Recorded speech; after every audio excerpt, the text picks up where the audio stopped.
had a rather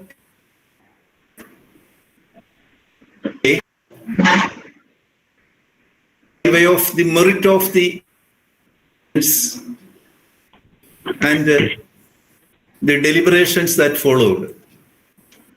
And yesterday, the presentations of the addresses made by Professor S.R. Bhatt, our living philosopher in our country, as well as by Swami Sri Atmananda, along with the Honorable Governor of Kerala, his presentation was marvelous. There was a lot of appreciation regarding Governor's presentation. So these three presentations lay down the basic premises of our conference, especially of our basic thrust of our conference. Today we have seven noted scholars, and let me invite Dr. Rajiv Bhatt. Dr. Rajiv Bhatt is not only a medical scientist, he is a MD in general medicine. Not only in Delhi, several hospitals he is associated with. Apart from that, he is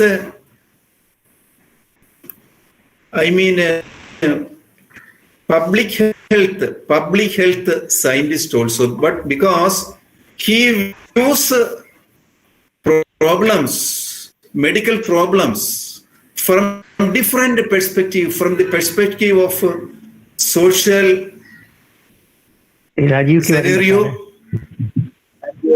health, in economic scenario. That way, a multidisciplinary approach he applies in his treatment system as well as in his social involvement. He's a consultant, chest physician and allergy specialist. He is a consultant public health and integrated medicine, hospital and healthcare, quality operations, and affordable holistic hospital and healthcare quality and operations solutions. In different capacities, he has proved his mettle. And we are fortunate enough in having Dr. Rajiv Bhatt to make presentation, especially in the context of the present global pandemic, which has engulfed the whole humanity, irrespective of their, might, advancement in science, economy, etc., etc. Let me invite Professor Rajiv Bhatt to make his presentation. Thank you, Gopi sir, for a nice introduction. I would request everyone to please switch off the microphone so that you can hear my voice properly. And I would like to present through a PowerPoint presentation.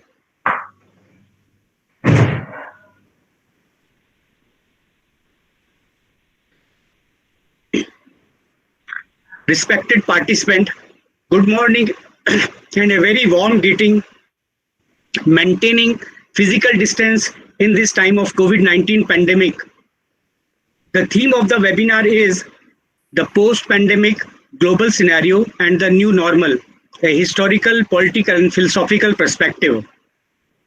Before I start with my paper on medical perspective, I feel it my bounden duty to record my sincere sense of appreciation for the organizers, mainly Shantigiri Research Foundation, and that too mainly Professor Gopinathan Pillai and all other co-host organizations supporting the conference like Veda Research Institute and ICPR. Health has been a matter of paramount importance for men and mankind ever since antiquity. The trends and transition on the same have several benchmarks which stand out as speaking monumental milestones. In future, one of the important aspects under the said rubric will definitely pertains to the current scenario, that is healthcare approach post-pandemic, post-COVID pandemic. In this context, I would like to share my perspective. Being a chest physician, I have been actively involved in clinical management of COVID patients since the beginning of this pandemic. We definition of health as health is a state of physical, mental, social, and spiritual well-being. But if you see the definition, it has more focus on individual rather than the community, which now needs to be changed post-COVID pandemic. We all have seen that COVID-19 has started as few cases at a small animal market, and from that animal market is spread to Wuhan, then to China, then to Asia, and now all major countries of the world are facing this problem.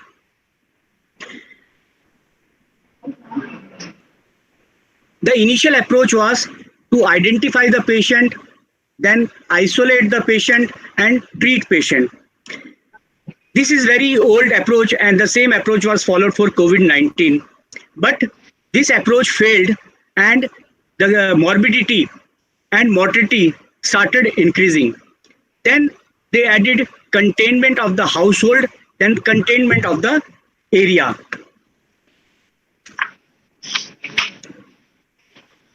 Anita approach was, whenever there is a disease, we start taking medicine and we treat the disease.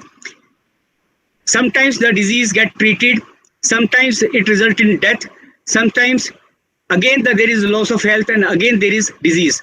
So this cycle is a very vicious cycle, and in COVID, this cycle, the duration of this cycle is very short. So, and the individuals were affected, and they were in fact transmitting the disease to other persons. So the transmission rate was very high, and one individual could has the potential to infect so many other people. And also the mortality is different in different countries, but it ranges from 3% to around 10%. So the approach of Indian approach was to restrict travel initially, and then quarantine the cases which are coming from outside, like from the area where the disease was prevalent. And after the quarantine, the lockdown was initiated in phases. And like in other countries, in India, there were no psychological issues because of the extended lockdown or the prolonged lockdown due to the unique nature of closed-knit Indian family system. It definitely slowed the progression of disease and gave the stakeholders time to prepare for impending pandemic. It was essential as we were not having very good public health infrastructure. There are different reasons for not having good public infrastructure infrastructure in India, and the two of them is poor budget allocation for health as compared to the other countries, developed and developing countries. We are spending less than 1.5%. And their second one is over dependency on private healthcare. So most of the Indians, they were spending out of the pocket, and they were not dependent on public healthcare system, which was already poor. So this gave time to strengthen public health infrastructure.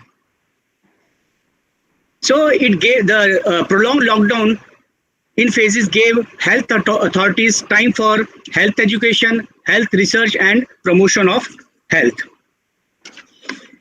The important measures, as we all know, taken were social distancing. But I don't agree with the term social. I normally say it should be physical distancing and not the social distancing. And second thing was use of mask, hand hygiene, using frequent hand wash and sanitizer, then cough and sneezing etiquettes. All these measures, in fact, revived our age-old traditions of greeting using namaste, not bringing footwear inside home, washing hand and foot and face before entering home, separate guest room, for that too in the just at the entrance of the house, separate utensils for outsiders. So these were our age-old traditions, which look very beneficial in this at the time of this COVID pandemic, and people started using those traditions again. In fact, we have taught word how to greet with namaste. So besides this, the main focus was on hygiene. The health and hygiene are very much interrelated. Hygiene is the external, appearance, and health is internal, but they go side by hand. They go hand in hand. So the promotion in the health promotion was the focus was mainly on health promotion and different types of hygiene like body hygiene, hand hygiene, respiratory hygiene, food hygiene, servant hygienes. Everything came everything was promoted to save the individuals from getting this infection. The focus was also on environment like purified air and pure water. Because of the prolonged lockdown, automatically the nature cleared the air, the rivers were getting cleaned, unpolluted. So we were getting clean air and water. And the impact was very dramatic. People were asking me why nowadays there is no other diseases are not why other diseases are not coming to the OPD. So I told them, because of this healthy lifestyle which now the people are adapting, then pure environment including air and water, and because the restaurants are closed, so the focus was on homemade balanced and nutritional diet, which includes vitamins, supplements, fruits, etc. So these other diseases, mainly the lifestyle diseases, have reduced dramatically. Also because people were at home, they were getting or taking optimum sleep. There was no stress for going to the office or for business or any other thing. Initially, there was some stress because of the financial constraint, but then because the expenditure reduced, so that was taken care of that by that. So, and we also told to do, because lockdown you cannot go outside, so we told to do mild to moderate exercise at home only, that include yoga and pranayama. Also the focus was on abstinence of alcohol, smoking and drugs. As I told you initially, I am very much involved in clinical management of COVID. I am running a COVID helpline also, and besides helpline, I am taking care of home quarantine patients also. I'm doing teleconsultation for that, and I'm also doing my regular OPD. So if you see my prescription, this is a prescription which normally I give to my patients. So I have purposely camouflaged the name so to not to reveal the identity of the patient. But if you see, this patient was COVID positive, and so the treatment was started. If you see the initial treatment, the first box, that was the specific treatment for the COVID disease, and it is very small. But the main focus was on vitamins. If you see, I've given B complex, zinc, vitamin C, vitamin D. And if you see the major portion, that is the bottom portion, there is more focus on the hygiene, like do gargles, then on monitoring of one's health, then diet, like you have to eat healthy, eat on time, eat not to full stomach, take good protein supplement, lots of fluid, fruit juice, coconut, etc. And avoid the foods which are not nutritious, like oily, spicy food, fast food, cold drink, ice cream, etc. Then the focus was also on lifestyle, like home quarantine, then following the SMS rule, that is sanitization, masking. Even at home, if the patient is having cough and cold, we normally tell them to use mask and follow proper cough etiquettes and sneezing etiquettes. Then maintenance of general hygiene, and the focus was also on sleep.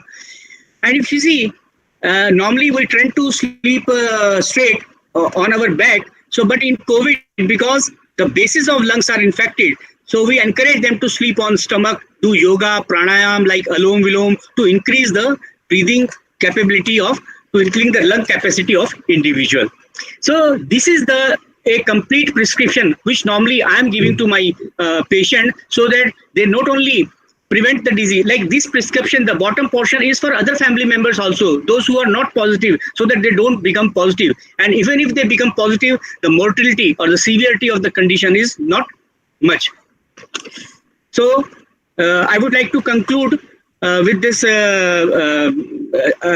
paragraph, that there is a need to understand the conception of health and healthcare afresh. It is much easy to invite disease, but it is very difficult to invite health. Prevention is better than cure, so it is needed that we prevent the possible occurrence of disease. Thus, more attention is to be paid to health promotion and disease prevention than to cure. By making certain lifestyle changes and avoiding risk factors, one can greatly reduce the risk of disease and premature mortality. Promotion of health, specific protection, and prevention of diseases should be the primary clinical approach. The lifestyle changes required are not difficult to achieve, and even relatively small do's and don't can have a significant effort over the years. Ultimately, of course, only the individual human is responsible for this, as he or she has to make the necessary adjustment to hygienic requirements, nutritious diet, and conducive lifestyle to achieve health. A doctor can only be a guide. All it requires is judicious decision and proper care. So, one who has health has hope, and one who has hope has everything. I would like to end my presentation with the universal prayer taken from the Upanishad. Sarve bhavantu sukhina, sarve santu niramaya, sarve badrani pashyantu ma kashid dukh bhag bhavet. Om shanti, shanti, shanti. And in fact, if you see my prescription, I have written this prayer at the bottom of my prescription also. Thank you very much. Hello. Thank you, Professor Dr. Rajiv Bhatt. And your presentation, Hello. being a practitioner, Hello. being a practitioner as well as highly involved in the management of COVID pandemic, sir. Your practical highlights are very highly appreciated. And since you have to leave for your hospital, I feel that if anybody from our party, because he addressed the present practical measures adopted and going on in the treatment and management of COVID. Therefore, before he leaves, a few questions, if anybody wants to have some clarification on this pandemic, etc., I would like to invite a few questions before we go to Professor Srigala Naid's presentation. Sir, Dr. Gopinathji Shivram here. Can I ask Dr. Rajiv a small question, please? Yeah, please. Dr. Rajiv, namaste. My question is very simple. There are a lot of confusions around what kind of masks we can wear. WHO says N95 and above, whereas some people say we could use handkerchief or simple cloths. I think this, can you please help us with this confusion? Yeah, normally these N95 masks are for medical professionals who are dealing with COVID-19 patients, and they know that because we are seeing patients regularly from a close distance, we are examining them, giving treatment. So N95 mask is only for medical or healthcare professional. All other should maintain a physical distance, use an ordinary 3-layer mask. And because this 3-layer mask, they are disposable masks. Because most of the people, they don't know how to use the mask properly. They use the mask and then keep the mask in the pocket, then again reuse. So that is not the right approach. Because if you are using any mask, the mask will filter the virus. And on the outer surface of the mask, the virus will be trapped. Normally the 3-layer mask, because this virus is very small, so we recommend 3-layer mask minimum. Okay, so if you are not using that mask properly, if you are again and again touching your face or mask and then touching your body, you are again spreading the virus. In fact, you are spreading the virus which is more concentrated on the mask to other body. So it is better to use a disposable mask, 3-layer mask, but because of the cost factor, so handmade 3-layer mask can be used, and after using the mask, it should be washed in soap and water in a warm, hot water. Put in a hot water. Put soap and keep it for 20 minutes. Then wash and dry it in a good sunlight, and then reuse it. So that way, if you have 4 or 5 masks, you can use them regularly. But without washing the mask, and every time you are taking out and putting mask, you should not touch the outer or inner surface of the mask. You should use the strands to remove the mask and put on the mask. I have seen most of the people, they are touching mask, then after coming.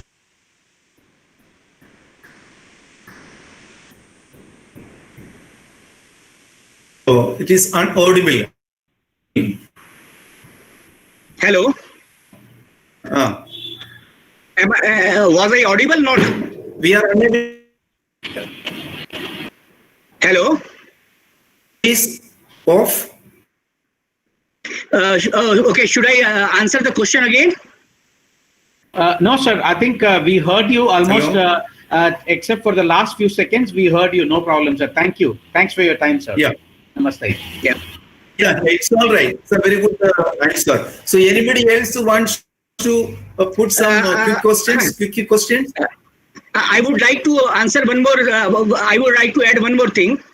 There are 2 types of masks available. One mask are with respirator. There is a wall, and the other are without respirator. So we recommend all the patients who are positive to use the mask without respirator, because through the respirator the patient may shed virus.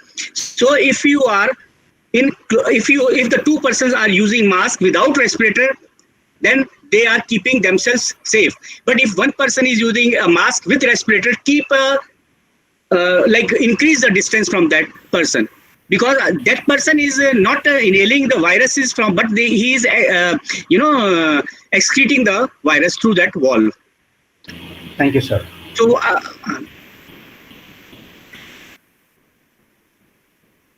any more questions? Anybody else wants to? Any pertinent question? Anybody else? Or we will go to the next presentation.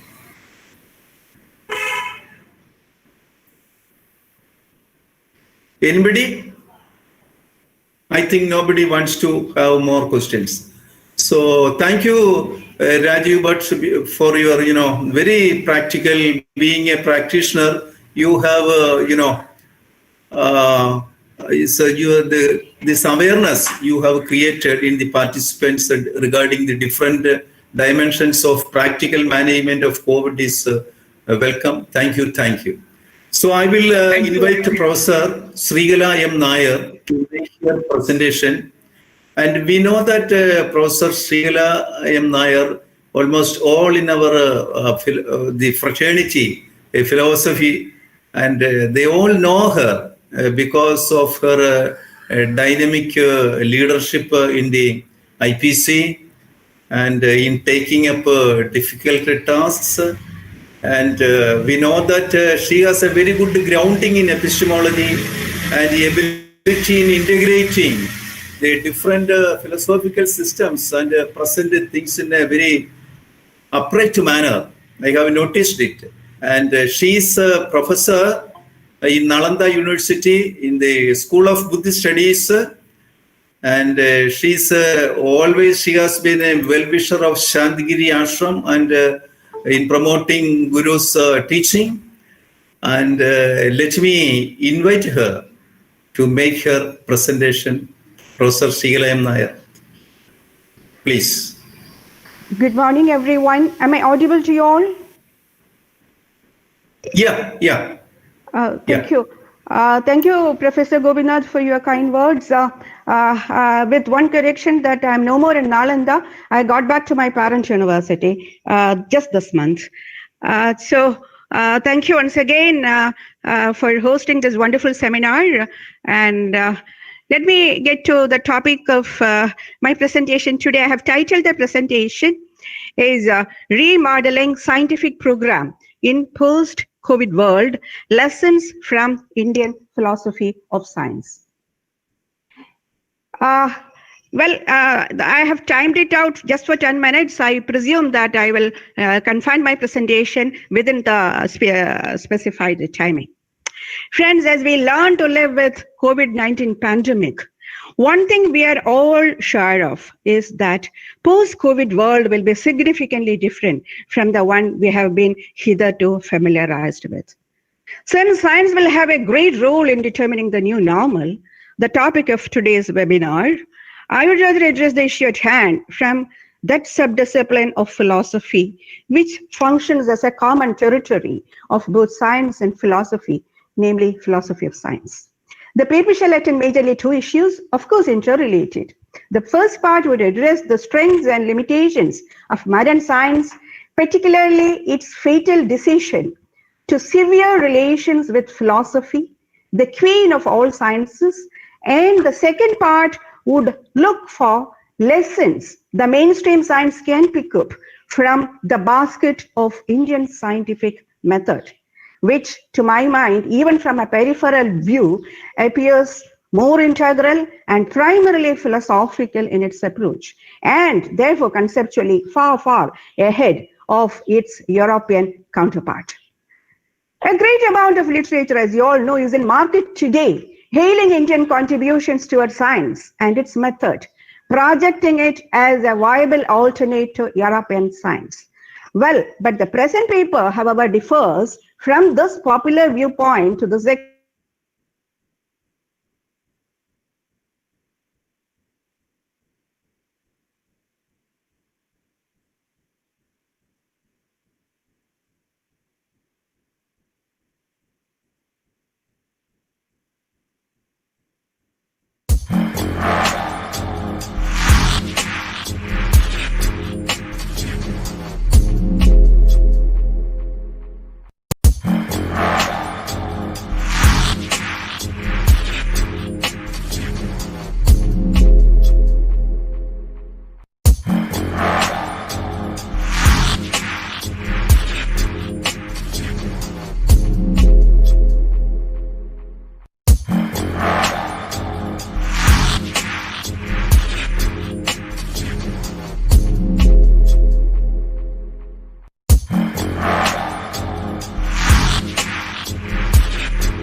next presentation.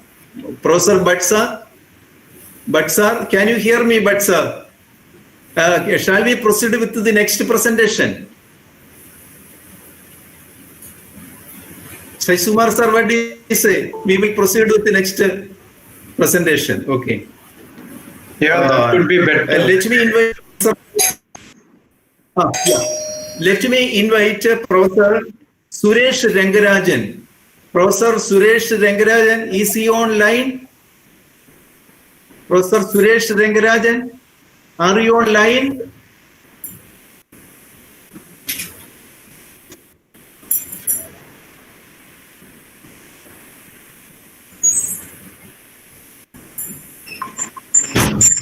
Suresh Rangarajan?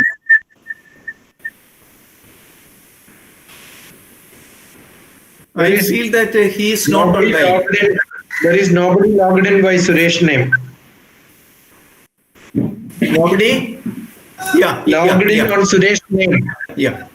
That person is not online. So then we go to the next speaker. Next speaker we will go to, because Sudhir Singh will present in the evening because he has got some program. Therefore, I will invite Venerable Morogola Gama Uparadhana, a Department of Paris City, Sri Lanka. Kelani, I have been to Sri Lanka, and he has been to Shantigiri for an international conference. And I found that in Sri Lanka, among scholars as well as Buddhist monks, he has a very special position, and he is respected by people and monks. And he's a very good researcher, and his institution, he organizes periodically several interactive programs, etc. So Hello. it is fortunate for us in having Dr. Uparadhana. One minute. Srigala teacher, if you have a power question, what shall we do? Can you continue? Back. Can you continue? I can. Can you hear continue? me? I can. Can you hear me? Yeah. Please continue then. Then after that, we will go to Venerable Uparadhana. Okay. All Please right. continue. Yeah. So we were trying. I was trying to. I was trying to tell you that a great amount of literature is in market today, hailing Indian contributions towards science and its method, projecting it as a viable alternate to European science. However, the present paper would differ from this popular viewpoint and would rather argue in favor of evolving out a global scientific method that encompasses the wisdom of both Oriental and the Occidental. This revised mode of scientific practice would be a continuation of the existing scientific practice. I'm not suggesting that the existing mainstream scientific practice should be abandoned. It should be in continuation, but with significant shifts, particularly in its ontological approach, in its approach towards nature and truth. The very fact that we live in a global village runs down the possibilities of practicing indigenous scientific practice. We can no more speak about indigenous scientific practices, like say that we will practice Ayurveda in India and Japanese in Japan and then Chinese in China and so on and so forth. Each particular community hailing its scientific practice as some way superior to the mainstream science, viewing it from the chosen ontological and epistemic positions, thus creating a chaos in the field. And this I find a very dangerous approach. The task, therefore, seems to evolve out a single common scientific method that befits the global community across nations and across continents. The paper, in a way, would argue that while the epistemic or scientific practices that have enabled the mainstream science to take human civilization much ahead by combating epidemics, diseases, and other miseries of living beings, shall be retained. The epistemic practices, particularly the scientific practice, which has had a great tradition, should be retained at all costs, but the discipline may widen its vistas by encompassing deeper ontological positions. Well, friends, it's history that the scientific method initiated by Francis Bacon somewhere in 16th or 17th century has evolved out over the centuries through J.S. Mill's theory of explanation and unification, later revised and systematized by Carl Hempel, Philip Titcher, and Nicholas Maxwell. What I'm trying to tell you is that it has been consistently polished and remodeled over a huge period of time. And it's our experience.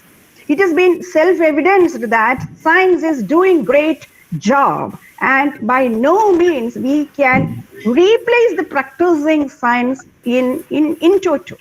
But today, scientists are engaged in unlearning a lesson taught by the Enlightenment Project and are humbled in multiple ways, being forced to hold all these projects that disturb the equilibrium and the design envisioned by nature. From global warming and climatic change to COVID-19, the nature has been issuing warnings to scientists, one after the other, which it is presumed would prompt them to make humbler claims and knowledge of nature. Today we know that the Enlightenment Project and its scientific program has taught man all through wrong lessons, at least majorly the ontology which they should have maintained has been so very limited that at times they are unable to accommodate their own findings within the ontological purview. To proceed from, and the typical enlightenment project has been to proceed from knowing the laws of nature, control them, and subsequently manipulate the nature for the benefit of man. Means yesterday Professor Pandisaram I heard speaking on anthropocentrism. That is very true. Even at the cost of the rest of the whole ecosystem. Nature has all through been reacting, though we barely noticed it. But this time she chose a tiny invisible RNA virus as a weapon, and the prime target was not any other living entity in particular, but the human being. The message seems clear. The mainstream science will have to mend its ways. The piecemeal addresses so far it has been making to nature and its inhabitants, as done by modern science, has been visibly failed to understand nature.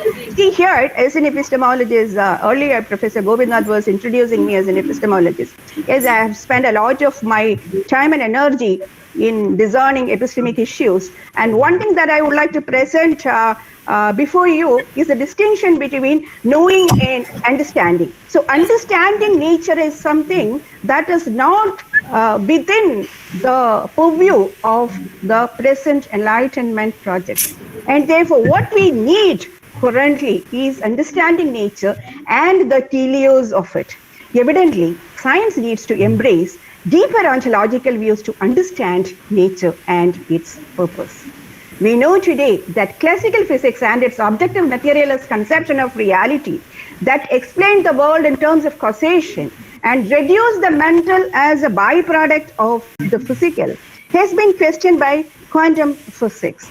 A few scientists, I have spoken and written in several platforms, with definite philosophical orientations have argued that quantum physics on one side and Advaita or Madhyamaka metaphysics are engaged in somewhat the same business to unravel the phenomenal illusion taken as truth. With this difference that quantum physics is only halfway home while Indian metaphysics makes it all the way. Though I vote against reducing one discipline to the other, science should at no cost be reduced to philosophy. I'm against this kind of reductionism. But nevertheless, I must point out that there are a couple of agreements between them. First, both hold the view that speaking of a reality independent of a conceiving mind is spurious. Also, both seem to abolish the absolute separation between the known and the knower. You cannot speak about the known independent of the knower and accept the fact that mind and matter are co-dependent, their existence depending on each other. Both also agree that there is a deep disparity between how we perceive the world and the way things really are. It's evident that both... Hello? Hello? Hello? Hello, can you hear me? Hello? Yeah, we can hear. Huh. It's there was some disturbance in between coming up. We can hear. Yeah. Somebody might have switched on some instruments. All right. Please avoid. Yeah. Okay. Continue. Please. Yeah. So it is evident that both Ajadivada on one side, that is Ajadivada popular, initiated by Madhyamakas and later on picked up by Gaudapadacharya, adopted even by Shankara, the Ajadivada on one side and the Drishti-Shrishtivada virtually resound the views of quantum physics on causation. Both systems seem to postulate that every time we observe something in the phenomenal world, there is a new beginning, and that every event of measurement requires a measurer, a conscious agency, which is potentially creative. As we get ready to embrace this new vision, friends, we need to discard a few standing obsessions that we have, namely strong objectivity, causal determinism, locality, and the materialist implications of consciousness. In brief, the major footings of the positivist type of doing science. Even as quantum theory proclaims that the potential becomes actual only upon the measurement, a question remains. Now we know that quantum proclaims that the potential becomes actual only upon measurements. How do we then have a common phenomenal world? We have no problem in having a shared world. We all experience a shared world, or what we call a common phenomenal world. How is it that a common phenomenal world has been raised?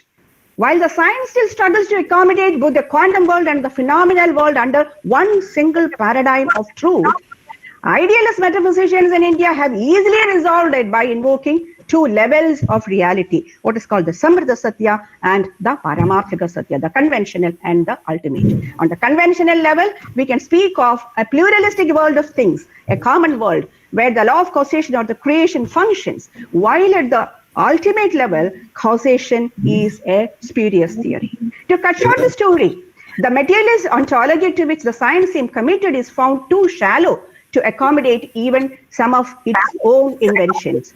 Today, cellular biologists, quite like their peers in physics, stand bewildered to see how individual cells function as an aware unit by itself. And they explicitly admit that there are visible gaps in the Darwinian version of evolution, for it fails to account for the unification of purpose among all cells within a single body and among among different species for the welfare of the whole universe. Also, all these suggest that there has to be something called a teleos, a purpose. What seems missing is therefore a teleos, a purpose towards which nature itself strives, in which all species and all individual beings take part. Something which the science, within its present constraints, I mean ontological constraints, will never be able to fathom. The take-home lesson, therefore, seems to be that the mainstream science should carve out ways to accommodate the principles of teleos, non-locality again, and also consciousness, and allow all these principles to play pivotal roles in its ontology. While looking for a model for such a scientific practice, we arrive at the doorsteps of Indian scientific method, born of one of the oldest civilizations of the world, which, rightly or wrongly, I don't comment on that, has been popular in the name of its spiritualistic practices. Now, when I move to the second part of my paper, actually it's been very brief. The second part of the paper aims to highlight some of the major insights the mainstream science can borrow from its Indian counterpart.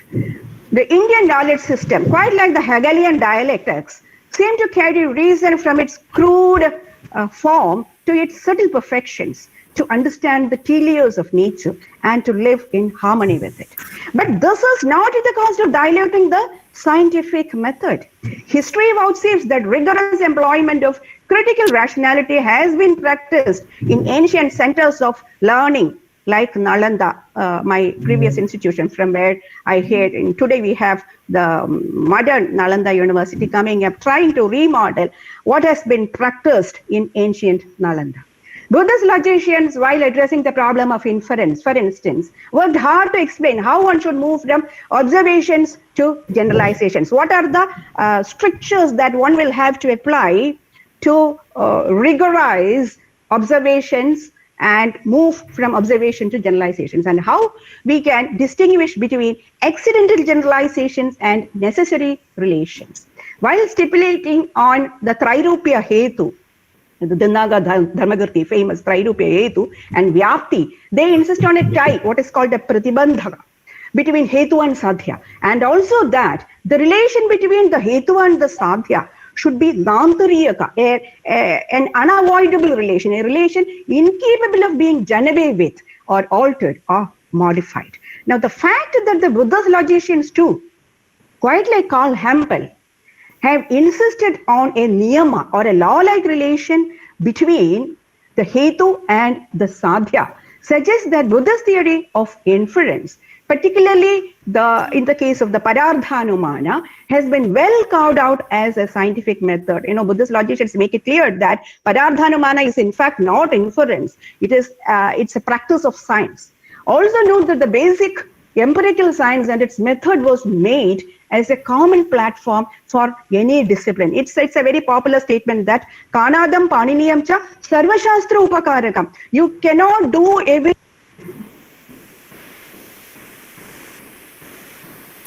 Hello? Am I audible to you now? Hello? Yes, yes, yes. Audible. Continue. All right. So it's evident that the mainstream science can adopt. However, empirical sciences were never hailed as the summum bonum and were always subdued before the Parama Purushartha, or what is called the Moksha Shastra, namely the redemption from worldly sufferings. Indian philosophy of science, which is integrally connected to its metaphysics and religion, has had a unique tradition of scientific practice, which was theoretically at least identical with its European counterpart. But with this difference that it embraces a sophisticated ontology and does not limit knowledge to the boundaries of empirical science. Rather, let philosophy take the lead and follows its suit as far as empirical knowledge is concerned. So therefore, it is evident that the mainstream science can adopt the Indian scientific method as a viable model, where the above principles highlighted were well accommodated in their pursuit for knowledge. Some of my friends like A.K. Mukhopadhyaya, sometime back, during that COVID period, when it was in its peak, Professor Mukhopadhyaya has written to me where he has reasonably argued that the post-COVID-19 science would take brave steps to plunge into deep science with a set of fresh insights, like some of them, I'll read it out, that information is prior to space, time, and energy, that life is the source of matter, that consciousness is not generated from brain, but only uses brain for its manifestation, that behaviors of a cell, a human being, and the universe.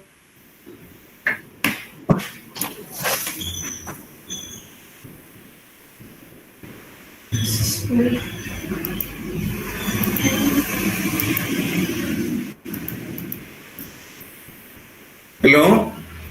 Hello? Your mic went off. Professor?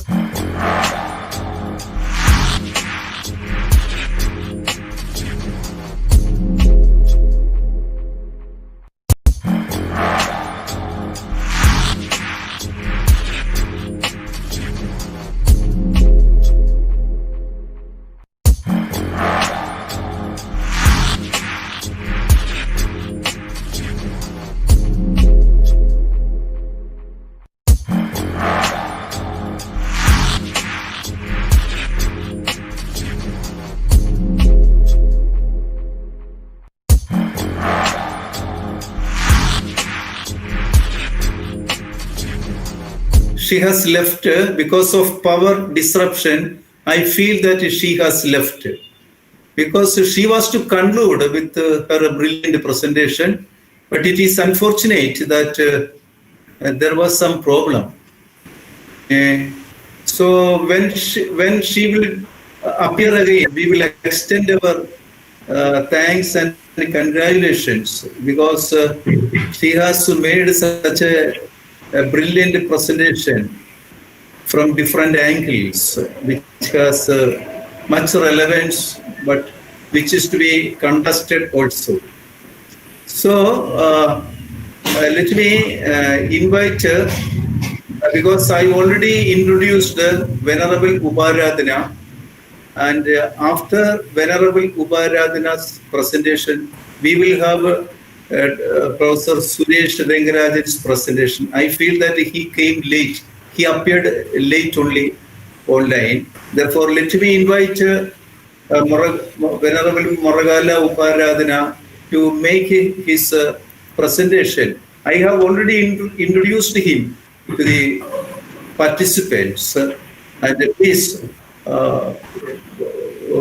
Venerable Uparadhana, make your presentation, please. Okay, sir. Good morning, sirs. Thank you very much, sir, for inviting me to present the paper, the international webinar scenario and the new normal. So, actually, I am from Buddhist and Pali University of Sri Lanka, not Kelaniya University. So I am the Dean of the Faculty of Graduate Studies. Again, thanking to our Dr. Gopinath Pillai. So I would like to start my presentation, and my topic is the pandemic challenges and Buddhist perspective living in the present moment. In the introduction, so I would like to mention the recent epidemic, the COVID-19 has created a panic environment all over the world. So everyone is thoughtful and is following the preventive methods as prescribed by the World Health Organization, such as regular hand washing and the wearing masks and the covering the mouth and nose when coughing and sneezing, and not to spit out in public places, and the eating nutritious foods, and avoiding close contact with everyone, and the keeping space the spacing of the 1 meter.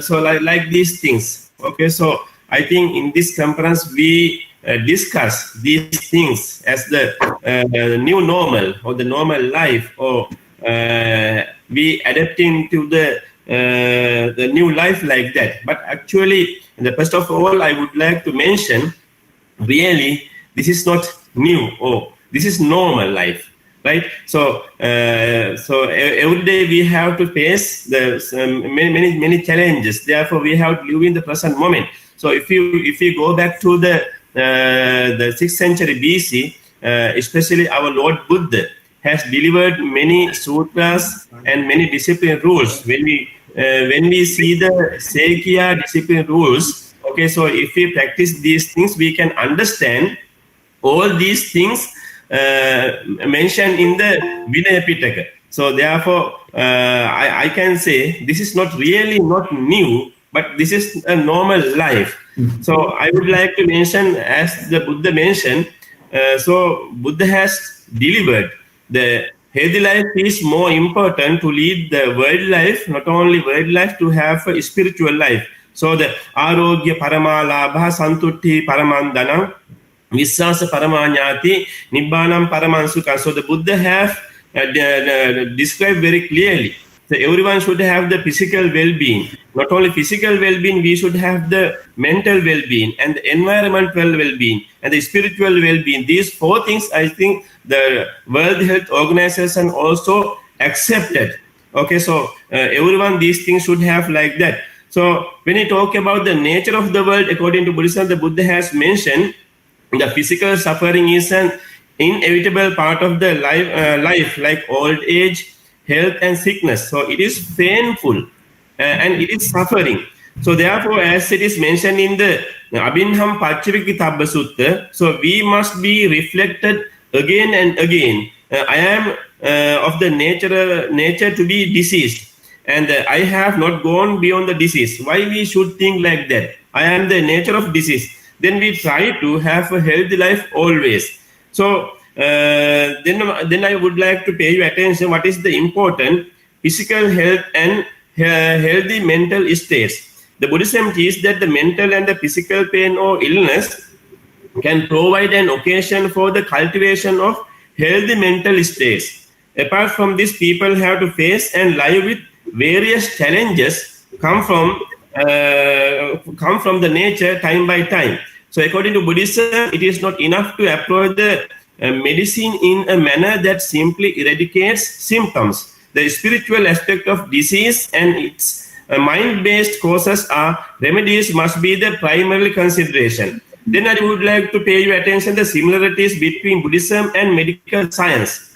In the sutras, we can find the similarities that described by the Buddha as the doctor, knowledge of the dharma as the medicine, the monastics as the nurturing staff, and all people are the patients, like the Buddha has mentioned. So according to this medical similarity, Buddhism is considered as a medication with a broad meaning, a medication that can cure the illness in all aspects of life. But in general, but with exception, Western medicine function with a much smaller framework. Western medicine typically approach illness through physical symptoms. This approach tends to temporarily reduce the suffering and remove the symptoms for a period. But Lack of symptoms does not mean that the root cause has been identified as removed. Therefore, the complete elimination of the disease has not occurred.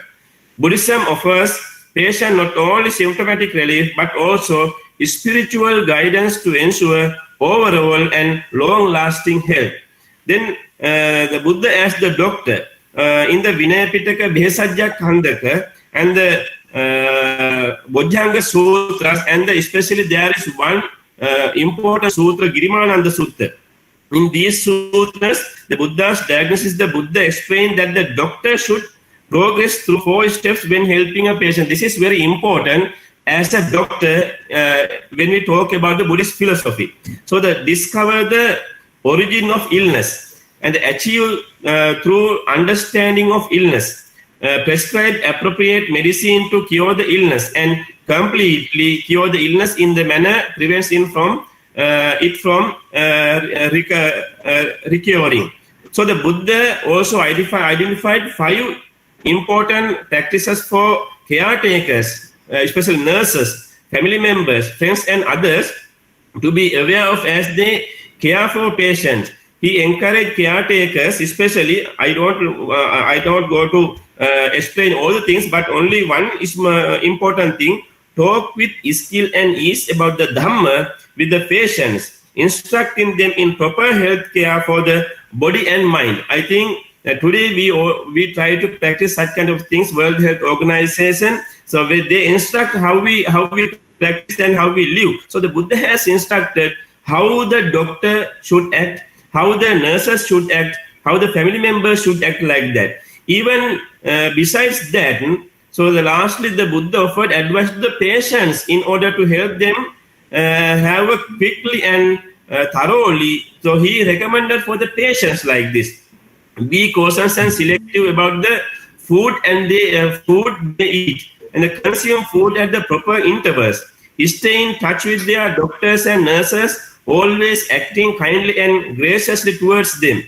Keep an optimistic or hopeful outlook, and be kind and considerate of those who are caring for you. So the Buddha believed that the cooperative effort from doctors, caretakers, and patients yield the best results from the treatment. Buddha was not just average doctor, he was an exceptional doctor who had vision and insight.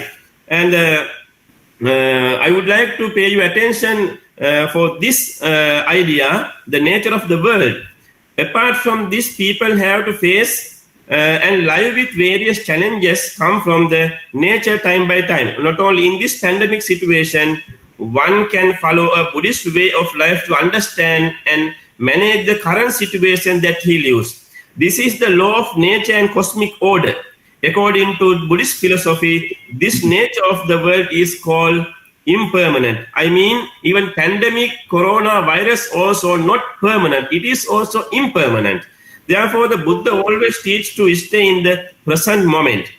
That is where we focus on what's happening right now, rather than what could potentially happen in the future or has already happened in the past. So if we think like this, epidemic is never going to go away, or the world has changed forever. It is absolutely wrong thing, a wrong idea, because nobody knows what is going to happen in the future. Buddhism teaches that there is nothing permanent in the world. This current epidemic also is not permanent. It can help someone to find peace and live with the present situation. Elimination of COVID-19 from the world today, there is probably going to be something else. It may not be a virus, but there is going to be something else that comes along the world is going to have to deal with. The history has shown that very clearly, even in Buddha's period. Therefore, instead of trying to eliminate pandemic, we have to learn and find the way to be with present situation. That is my idea. So living present situation is always mindfulness, what we should do, how we act in the present situation. So I think actually it is not real, it is not a new thing. we have to practice, we have to adapt to the present situation, that is to be living mindfully. That is the Buddhist philosophy, so the Buddha teach. So that is my conclusion. I would like to wind up my presentation. May all beings be happy and healthy life. Sabbe sattha, bhavantu sukhisattha. Thank you very much all for listening my presentation. So thank you, Professor Venerable Uparadhana, because you have given us, you have enriched us with Lord Buddha's thoughts and perceptions on vital matters in human life. How does mindfulness or middle paths proposed by Lord Buddha to overcome, to beat off the life situations or miseries. So the irony or the tragedy of humanity has been, though we have all these great visualizations, though we have had great pathfinders, our life is still at the bottom. Despite all these visualizations, philosophies, and guidance, it is a great tragedy and irony. It is here we have to have fresh initiatives and thoughts to unravel the basic causations, how we can get to the next level of consciousness at the existential level. And you have opened our eyes by bringing to our focus the great tenets of Sri Buddha, how to get over such difficult times in human history and human life. We are much thankful to you, Venerable Uparadhana, and I hope at the end of the sessions, our participants will put more questions to you. Thank you, thank you. But in between, let me address, Dr. Professor Srigala M. Nair. She couldn't, but we find that she finished almost all her, presentation, but in the fag end of her presentation, she lost power connection, and that way she was forced to leave the presentation. However, I feel that we have a very good, very good idea, very good understanding of what she presented.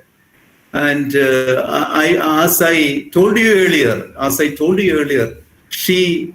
her ability to synthesize and one of the main thrust of her presentation was while we find fault with the modern science and scientific developments and technologies, we should not denounce science and its contributions. Because as we all argue, she wants to integrate this both modern science, its benefits, its positive elements, and the wisdom, the great positive elements in our ancient wisdom. These both should be synthesized or integrated in evolving a new lifestyle or a new way of life, and that way she made reference to different philosophical systems, how all these systems have contributed in enriching human perspectives, human thoughts, and human life. However, let me note one thing, because our ancient wisdom and the modern science, these are the genesis and development of both these worldviews are grounded on different philosophical premises. Therefore, there is a challenge, because there is a big challenge in integrating or a marriage between the two for a better future.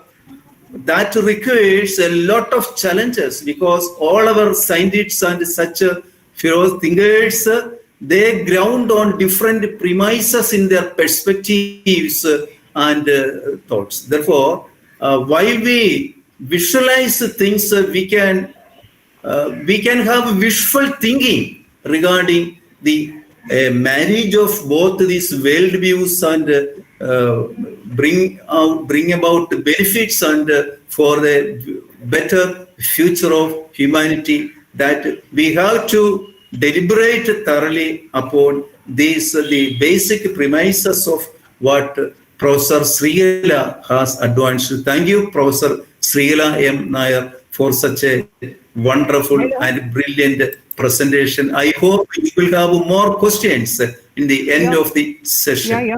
Yeah. Is it enough, Professor Srila? Okay. Then let me invite. Please, you want to tell something? No, there were a few more slides, but then but I don't want to now interrupt the proceedings. Let's have a discussion later. Yeah, please. Let me invite Professor Suresh Rangarajan, Head and Professor, Department of Political Science, Kerala University, who was gracious enough to collaborate with this endeavor or this initiative. And he is also a director of another prestigious center of Kerala University, and it is V.K. Menon or International Center for V.K. Krishna Menon Center for International Studies.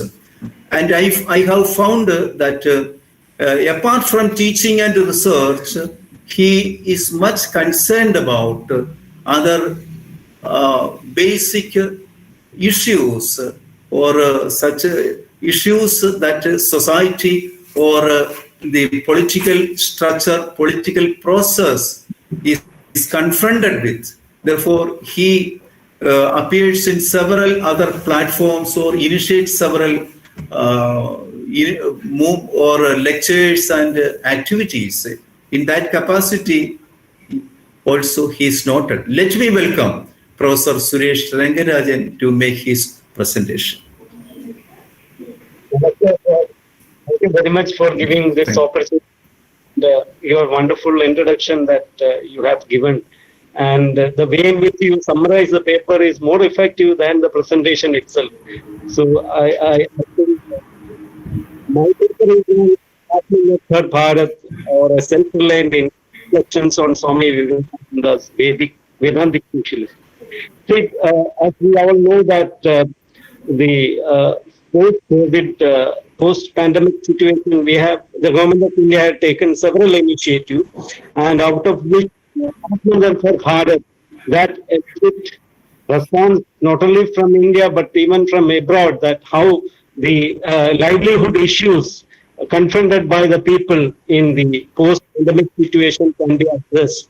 And it is mainly focused on the marginalized section or the vulnerable section in the society, especially the migrant workers, the rural poor, and the small scale, those who are working in the small scale industry. So it has addressed all the economic issues related to this section in the society.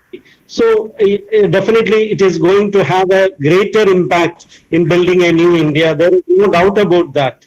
But at the same time, of course, if you look keenly on this, the background in which such a thinking has emerged, then of course it is very clear that you can connect it with that of the Vedantic socialism propounded by the great Swami Vivekananda.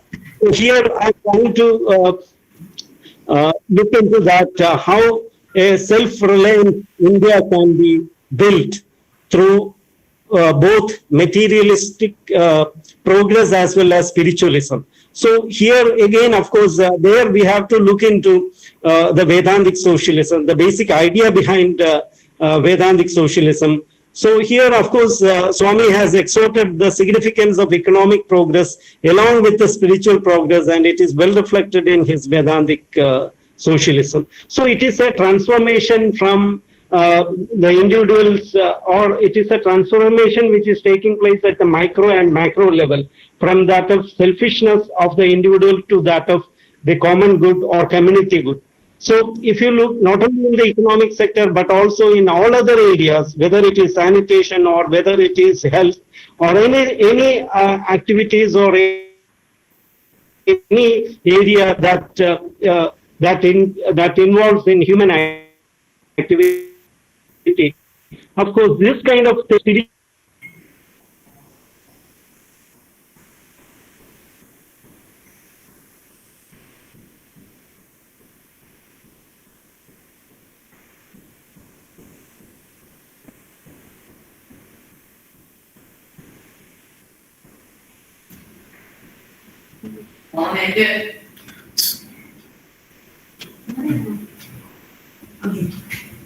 So there is a disruption. Professor Suresh Rangarajan, is there any power disruption or any other? Can you hear? Can you hear? wait for that.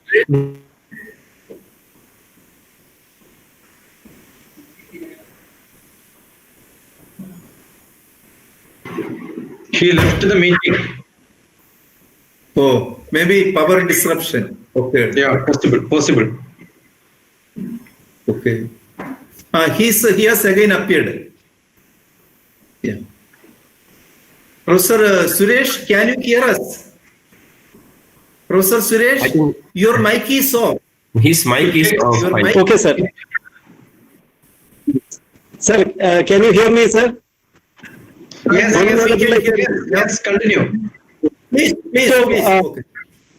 Especially in rural India, of course, the problem of migration is one of the major problems that immigrants that we are facing. That of course, the migrants are mostly the people who are moving from rural area to urban area in search of a livelihood, and their living condition is deplorable. So that is one of the important reasons that the health and sanitation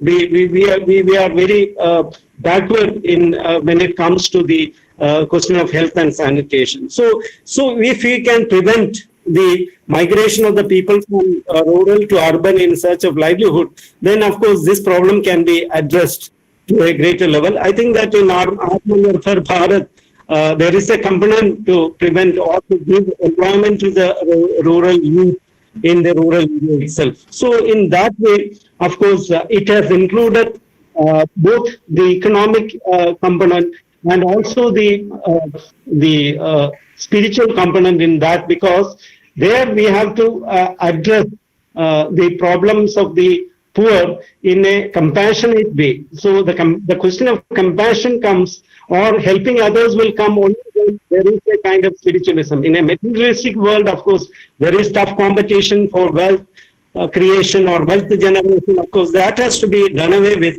and we have to include, when we go for any kind of this kind of transformation, we have to look into all these aspects. And there, of course, you can find that the Vedantic socialism is relevant.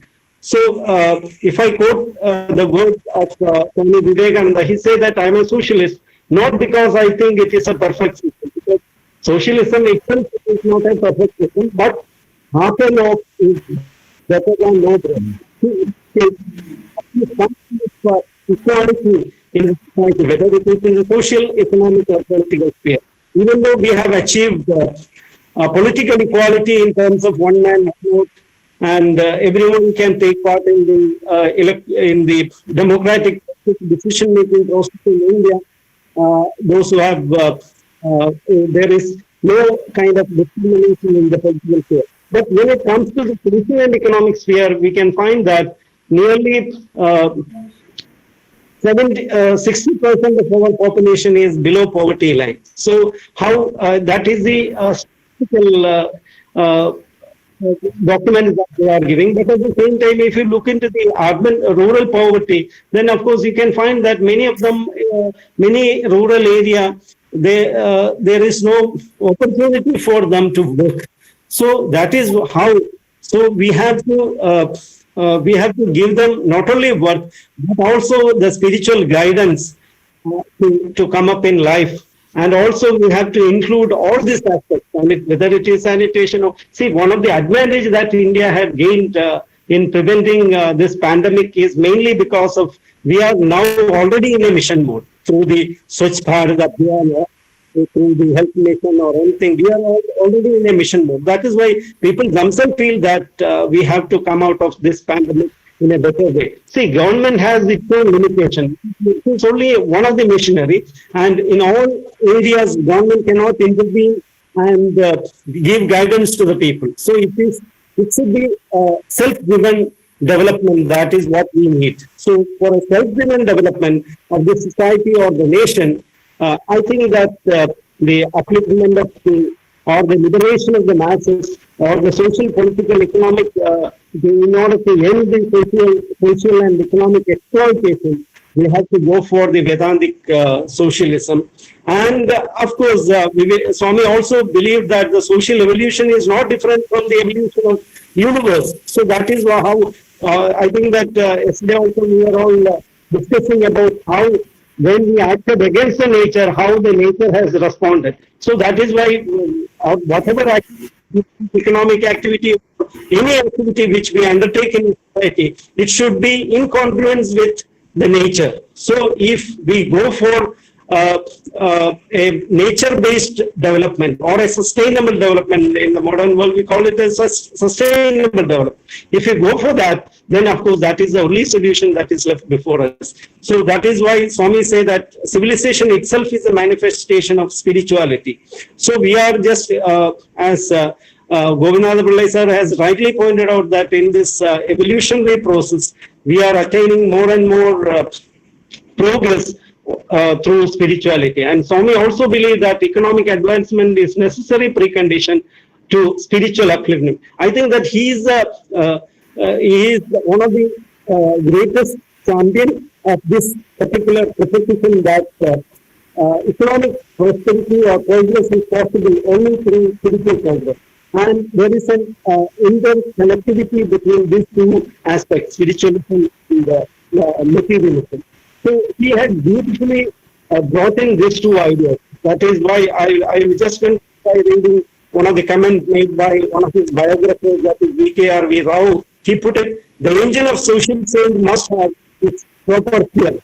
And this, according to Vivekananda, could only come from spirituality and Vedanta, which proclaims the innate divinity in man and shamelessly it gives all men as a basis for social ethics of non-exploitation and universal human welfare. So I think that in this context, I think that there is no incompatibility between social progress and spiritual advancement.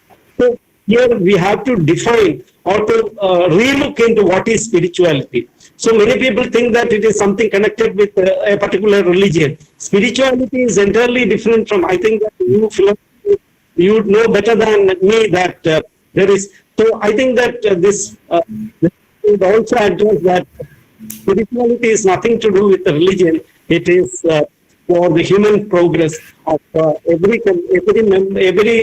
member of the society, irrespective of their caste, religion, or any such kind of denomination or discrimination. It is therefore important to include spiritual component also in Atmanirbhar Bharat. Even though it is dormant in that, we have to bring forward the spiritual component in that.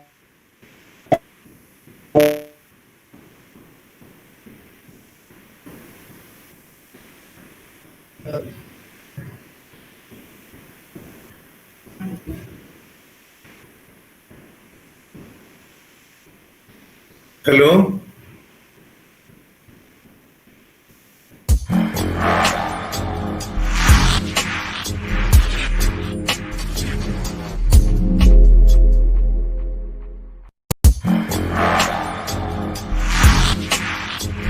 University campus, I understand it.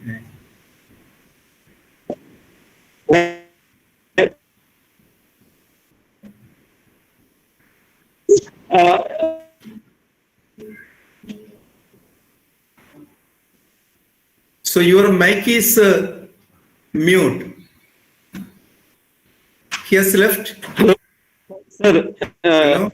See, That is so. Towards the end, I conclude by saying that we have to bring these two together, the spiritual component as well as materialism together, so that we can address building a new India or a self-reliant India. Thank you very much, sir, giving me this opportunity, and I wish all the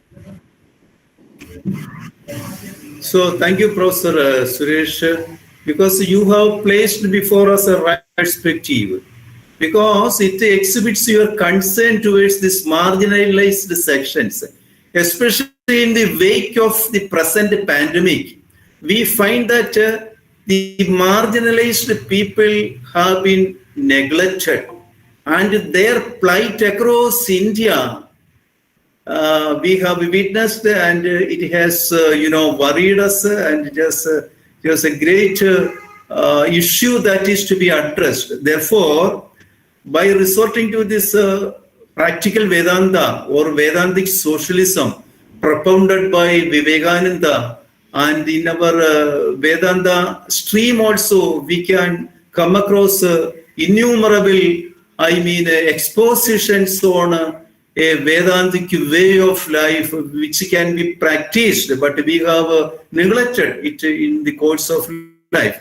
But however, by bringing into light the practicality or relevance of Vedantic socialism to address the upcoming scenario is a very right proposition, Professor Suresh. We congratulate you for your proposition. Swami Bhaktananda, thank you, Professor Suresh ji, thank you. Swami Bhaktananda has joined us. He's the head of Shantigiri Ashram, Bangalore, and he's a very good, not only in spiritual matters, but he is concerned more about the practical matters of humanity, and he did his education, MA MPhil in English literature in Marivanis College, and after that he embraced the sannyasam in early years. Welcome, Swamiji, welcome.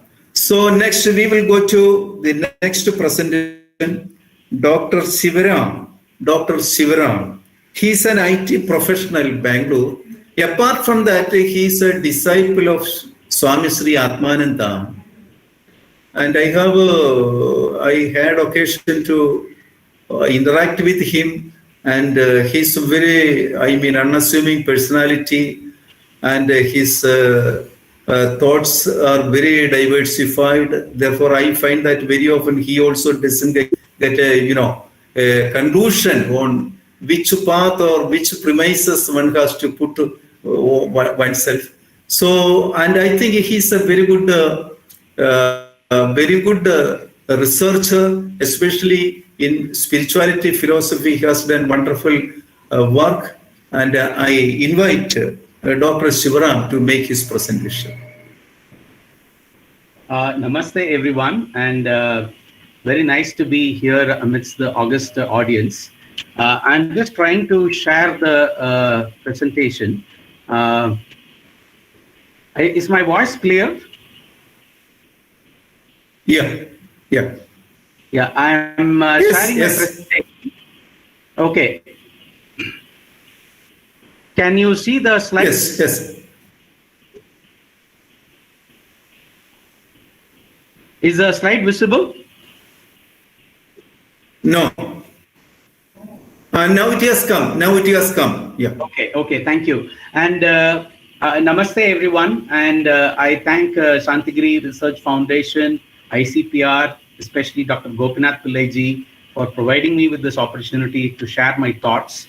Mm-hmm. And to align with the conference theme on this international webinar, I have chosen to speak on role of ancient wisdom in the new normal, presenting a compelling need for a pragmatic reappraisal of Vedic literature. I am at the moment pursuing my PhD at the Jain University, Bangalore, as I also continue my IT consulting work. So before we get into the scriptural aspects of this presentation, I thought it is important for me to set the context. What do we mean by new normal? What I meant by new normal. The new normal could be internally driven based on the behavioral changes that become part of our life, daily life, post-COVID. And what is externally imposed on us as a new normal about hygienic protocols, physical distancing. We will have extended periods of virtual working, virtual learning, and also virtual meetings like we are having today. And we are also living in a time where there is curtailed sports and entertainment, which a lot of people don't like. And we also have travel restrictions. And most importantly, we are bombarded with some continuing misinformation. And it can also create fear. And what is the new imperative? That is a consequence of this new normal is adapting physically, emotionally, and socially. And the second is seeking solutions from typical and atypical sources. Typical sources could be like yesterday there was a news that the drug dexamethasone has been proved to be very effective in treating COVID-19 as a first life-saving drug. So what do we look at atypical sources? Well, this international webinar look at philosophical, historical, and political perspective of this. And the atypical source that I am keen to present today is about the scriptural wisdom. We all know the Panchakosha concept, the 5 koshas. Instead of looking at it in a linear way, I would look at it in a very cyclic manner, from Annamaya, Pranamaya to Mano to intellect to Ananda. And cyclic than linear. And I am inferring that Annamaya, which impacts the physical aspects, which needs strength. Pranamaya is for the vital aspects, which needs well-being. Manomaya is for the emotional or the psychological aspects, where we need tranquility. And Vijnanamaya is about the intellectual aspects, where delight. And Anandamaya, I am just little deviating from the traditional interpretation. I am seeing it as an harmony. Instead of spiritually looking at it as a unification or unity consciousness, what I am seeing it as a harmony of everything. Annamaya, Pranamaya, Manomaya, Vijnanamaya, the entire harmony, the internal harmony, all of this is to me is Anandamaya Kosha. And what I am calling it as a Ananda Chakra, from strength to well-being to tranquility to delight to bliss. So I think this internal harmony of the individual is very important to achieve. Only then we can contribute to the social harmony. If someone is not harmonically existing at the individual level, they will have a very ineffective contribution to the social harmony. Moving on, although there are Veda Samhita mantras looking at Pranamaya, Annamaya koshas like Anna Sukta, Prana Sukta, I am specifically focusing on the Manomaya kosha and Vijnanamaya kosha and what the Veda Samhita mantras say. The reference to Rigveda, Yajurveda is given at the bottom of the slide. And these mantras say the typical nature of the mind, which is very important in the new normal, in the post-COVID world, for us to really be very strong and make our mind peaceful. And the mantras say mind wanders everywhere, and it is important for us to bring it back to us for a healthy and a long life. And mind always dwells in yesterday and tomorrow, but actually the importance is it has to live today. The mind has to be living today. Especially in the context of COVID world. And it also, the mantras also talk about the controlling of the mind and also keeping it very calm and very friendly. Moving on, as far as the Vijnanamaya Kosha is concerned, the specific mantras talk about or emphasize the importance of having good companionship when we seek right knowledge. And it also talks about the mind is so swift, it is important to keep the mind linked with the intellect, the scriptural intellect or the wisdom. And it also recognizes the importance of having a wisdom that distinguishes truth from falsehood. We talked about continuing misinformation about COVID and all that. And it is very important for us to have the wisdom to see the truth from the falsehood of the information inundation that we experience in this time. And there is other aspect of this presentation is about Vedic prayer for social harmony. You could see in the last 3 mantras of Rig Veda, we call it a Sannyana Sukta, and also the Atharva Veda mantras. What we talk about social harmony, it talks about harmony at the individual level, the Anandamaya Kosha at the individual level, the harmony within a family, and harmony in the social context. And it also talks about living in harmony with nature. And this harmony must be achieved at various levels. One is at mental cognition, whether we perceive or conceive, are we perceiving rightly? And this harmony must exist in our shared goals, in our collective consciousness, so that we can able to manage this pandemic situation more effectively. And the mantras also talk about the characteristics of harmony, loving one another, devoid of any forms of hatred, being courteous to each other, and planning and working in unison together, regardless of all the virtual boundaries we have put on ourselves, and respecting that everyone have equal rights to food, water, and natural resources. I think these are all very important points that we could derive from the scriptures as the wisdom to manage the post-COVID world. What I believe is that when these ancient wisdom, the old wisdom, is packaged with the present or contemporary practices that are listed down here, I think this will make it as a more effective tool and technique that we as the current generation today, we can offer to our future generation tomorrow, so that they will be better prepared to manage this kind of a pandemic situation more effectively than us. Some of the contemporary practices that I could think where we can integrate ancient wisdom or transformative learning, the Japanese concept Ikigai, which talks about living every day with a sense of good purpose, and also the Maslow's hierarchy of needs, the highest is the self-actualization, where we achieve our fullest potential, and it's also holistic well-being. I think it is important for us to integrate this ancient wisdom with a contemporary practice. Before I could complete my slide, I would like to present 2 slides on a quick poetry that I've written for this specific session. Past, present, and future generations locked down at home. Several felt it is tiresome, yet this crisis numerous have overcome. Although for flora, fauna, and environment it is awesome, alas, for many people it is gruesome. Soon a treatment we will welcome. In medicines we search, seemingly long this march. All solutions we approach. Although some may reproach, ancient wisdom we look to as a coach. Not just to peep, but to dive deep. Ancient wisdom, its philosophy, allays our infection fear. From its moral lessons, self-discipline we swear. Through its yogic and breathing techniques, well-being becomes clear. In its meditative decrees, fortitude gets near. Its virtuous fables we hear, virtual myths and rumors we tear. Lessons we can take from our forebear ancestors. With social unity and mutual succor, crisis shall disappear. For the response to the pandemic to be non-linear, so we could look at every possible solution. For the response to the pandemic to be non-linear, ancient knowledge let us all re-hear.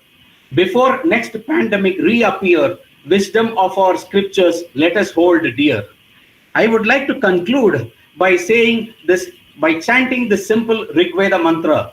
Samgachatvam samvadatvam Sambho manamsi janatam Deva bhakam yata purve Sanjanana upasate. Thank you everyone for your patient listening, and thanks once again for Dr. Gopinath ji for this opportunity. So thank you, Shivaram, thank you, because so all your presentations, I feel that it is encapsulated in your 2 poems, 2 poetries. The gist of your presentations, not only presentation, so the Vedic spirit you have sought to encapsulate into this poetry.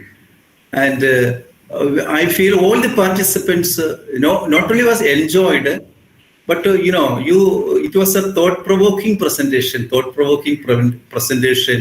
which highlighted the significance of Vedic wisdom and how this Vedic wisdom can again be, because almost all the philosophers and scholars well-versed in philosophy, spirituality, they are all of the opinion that this Vedic wisdom is to be retrieved, and especially in accordance with the spirit of the time. It is more important.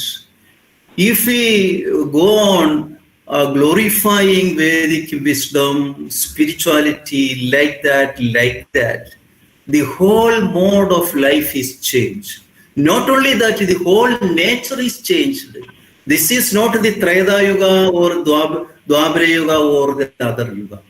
So each time has its own relevance, its own satya, truth in nature.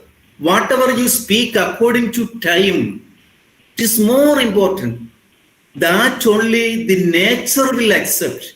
If nature don't accept our sankalpa, our karma, our activities, it will not deliver. That is why even the great acharyas, though they did tremendous sacrifices, where is their teachings? What happened to their teachings? They have followers, big followers, but at the existential level, where does their life, is situates?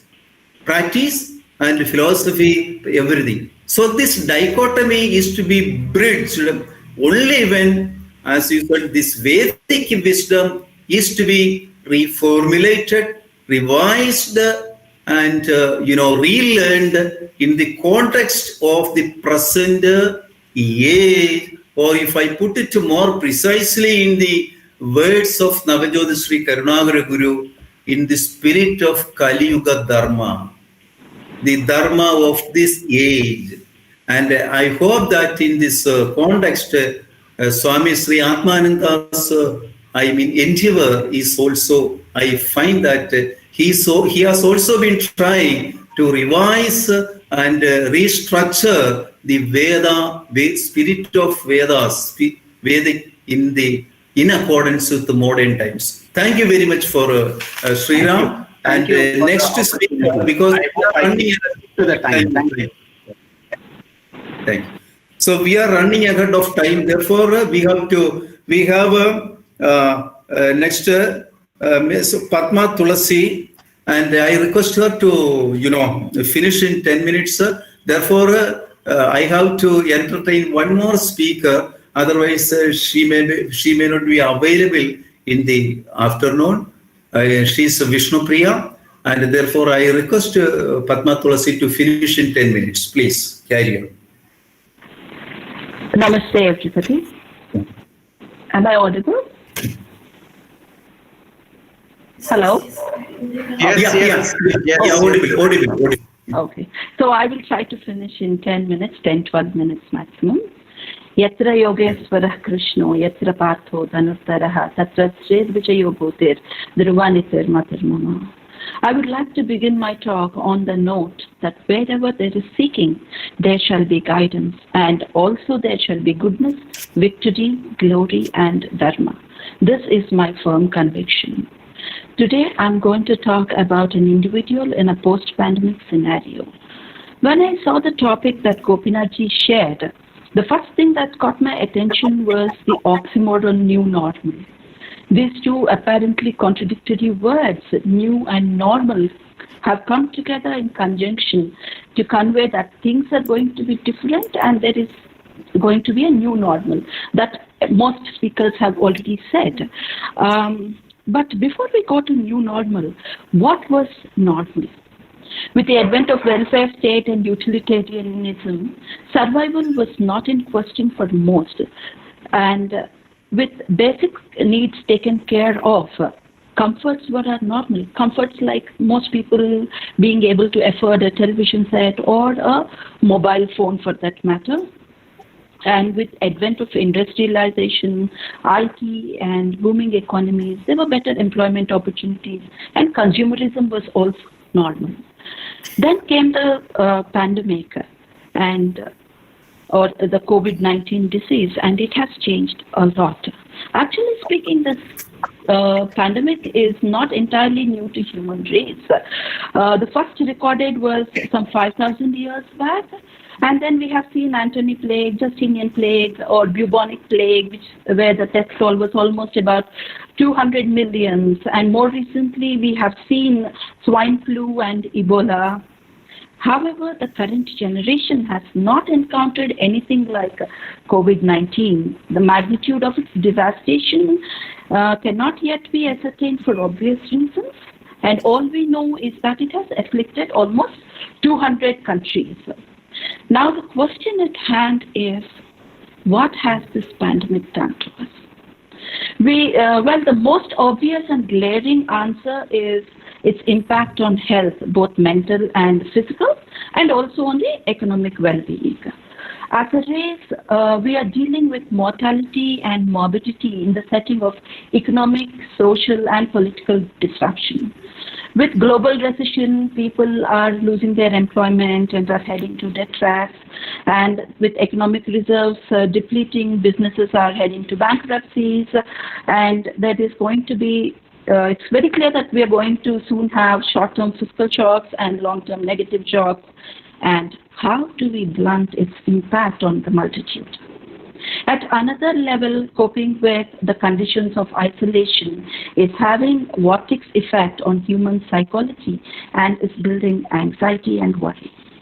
The need for social distancing and quarantine to stop the spread of virus is having its diffuse benefits on the general well-being. Unfortunately, angst and isolation is becoming the new normal. I don't mean to be pessimistic, but when you see it as an individual, as a person living daily life, this is what you see. And most important question is, what did this situation take away from us? Well, it has taken away the meaning and purpose of life, and for some, it has taken away the spirit of life itself.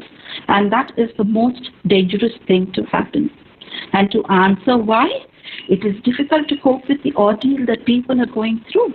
We see heart-wrenching scenes of laborers having to walk hundreds of kilometers without money to buy food and water. And then there are people waiting for the news of recovery of their loved ones.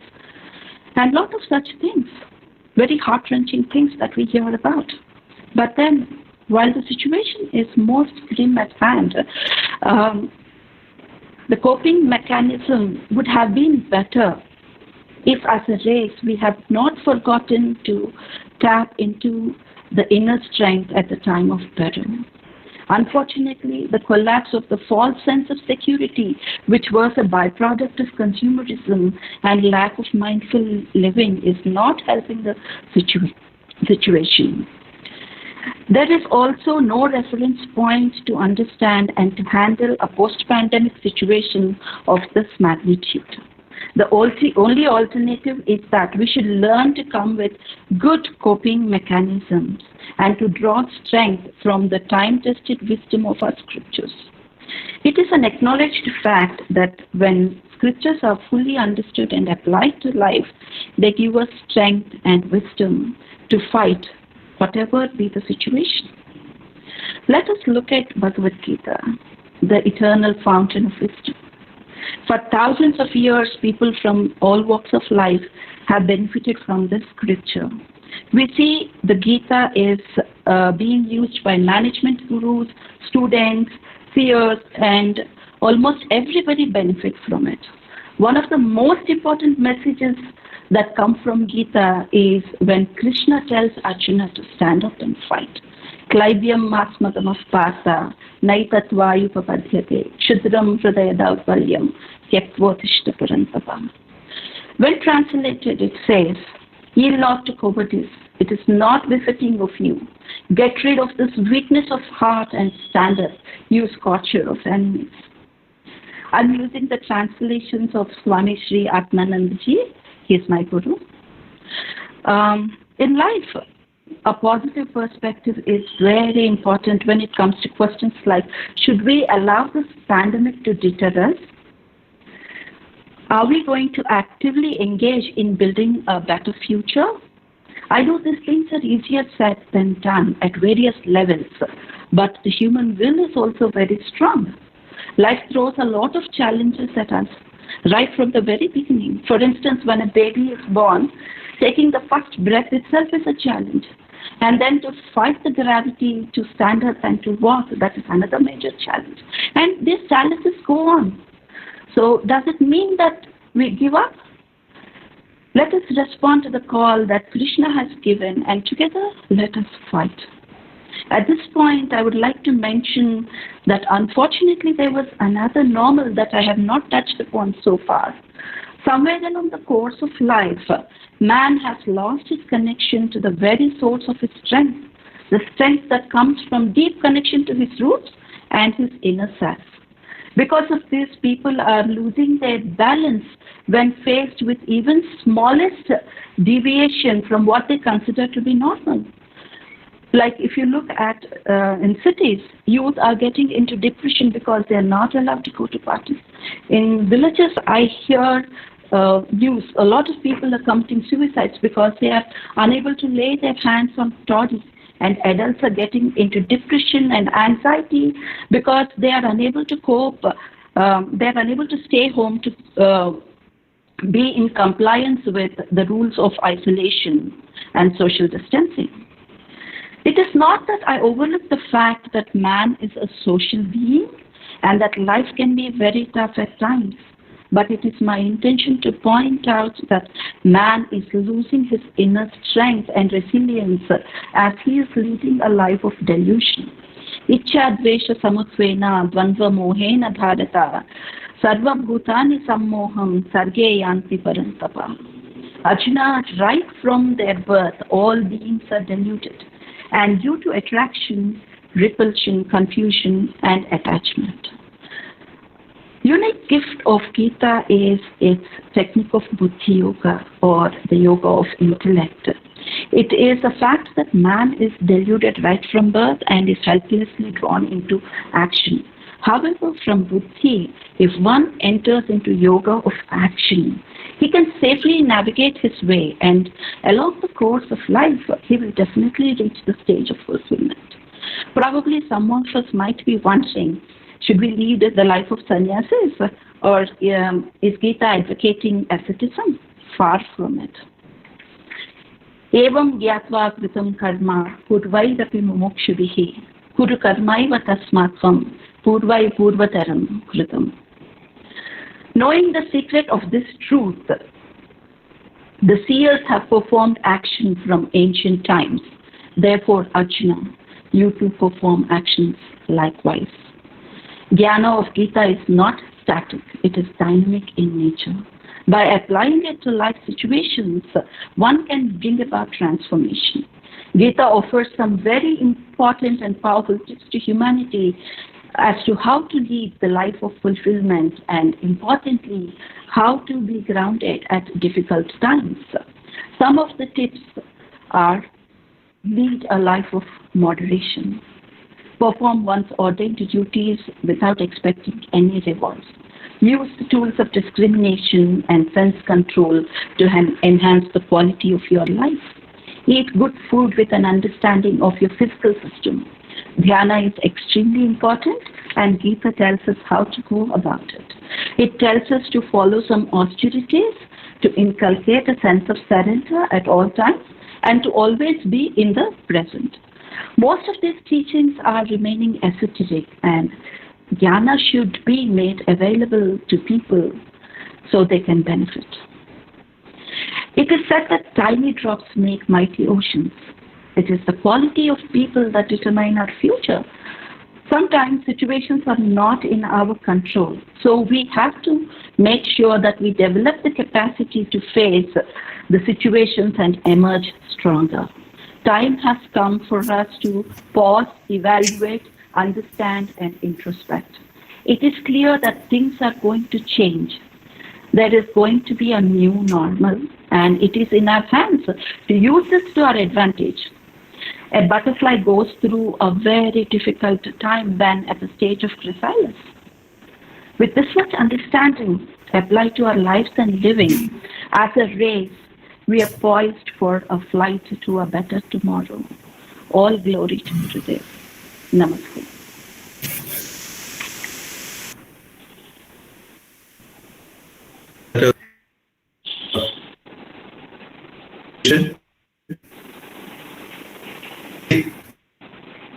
Main origin was Gita. In the man, the basics in practical life, how Gita is a guide, Bhagavad Gita is a guide. And I understand that she has learned the inner spirit and dimensions of Gita from Swami Sri Atmananda. Being a disciple of Atmananda Swamiji, she has got, a very different look at Bhagavad Gita. And I feel that Dr. T.P. Shashumar in the question answer session can put more visibility to this aspect. Thank you, thank you. I will invite Vishnu Priya, who is ardent devotee or who has sacrificed. She was born in, if I don't mistake, Los Angeles in USA, and she came across Swami Sri Atmananda, and thereafter she devoted all her life the service of this mission. And she's a wonderful organizer, and let me invite her to make her presentation.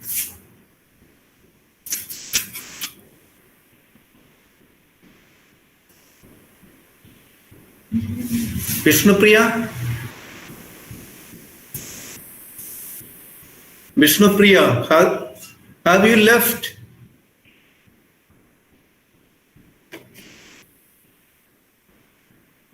Vishnu Priya?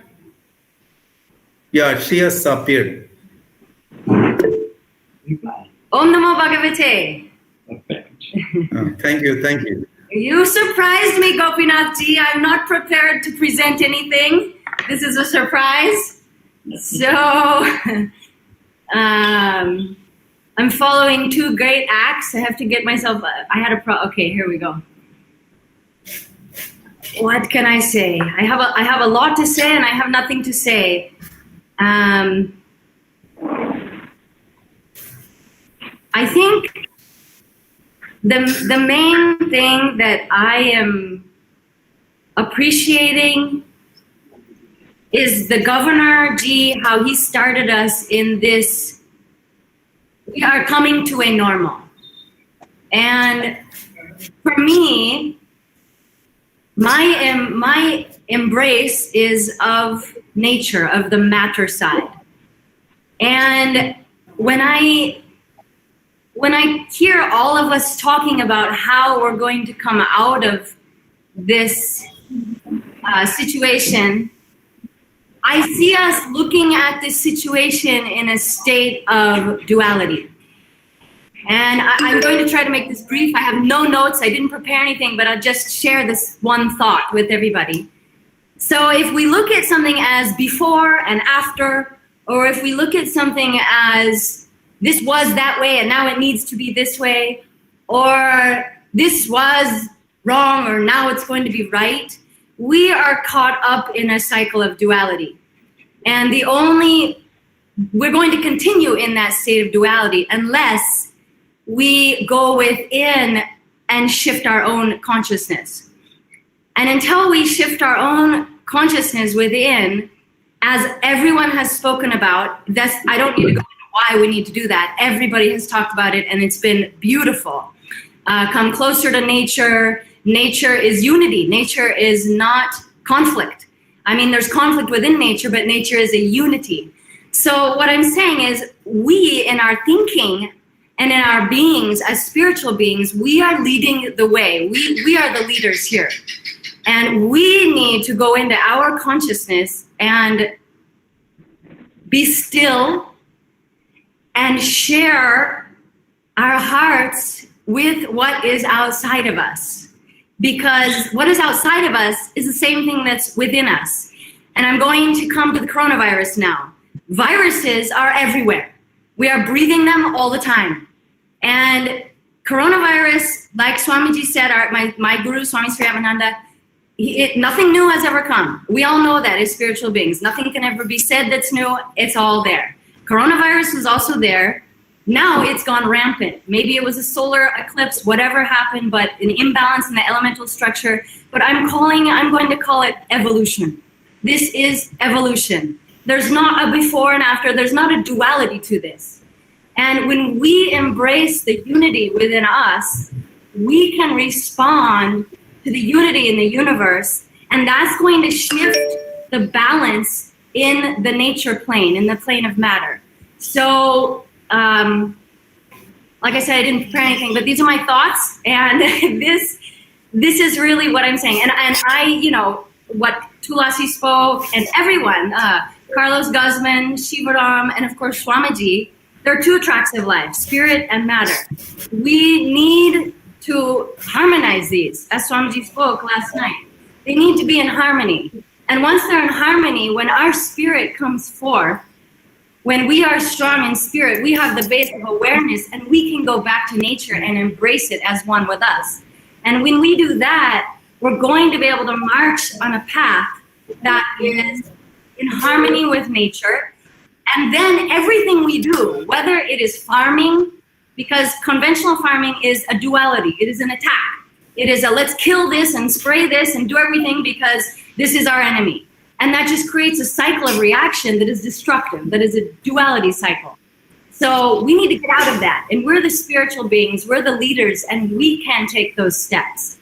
We can be the ones, and we have to start within. We have to look at our own consciousness and start embracing the nature within us, and look at our smallest, tiniest thoughts even. Look at even our expressions and see, where are we expressing duality? Where are we talking about Western versus Eastern, or black versus white, or even truth and untruth? Because this leads to conflict, and conflict is you and me, or mine and thine. And then we enter into the process that Arjuna entered into in the Gita.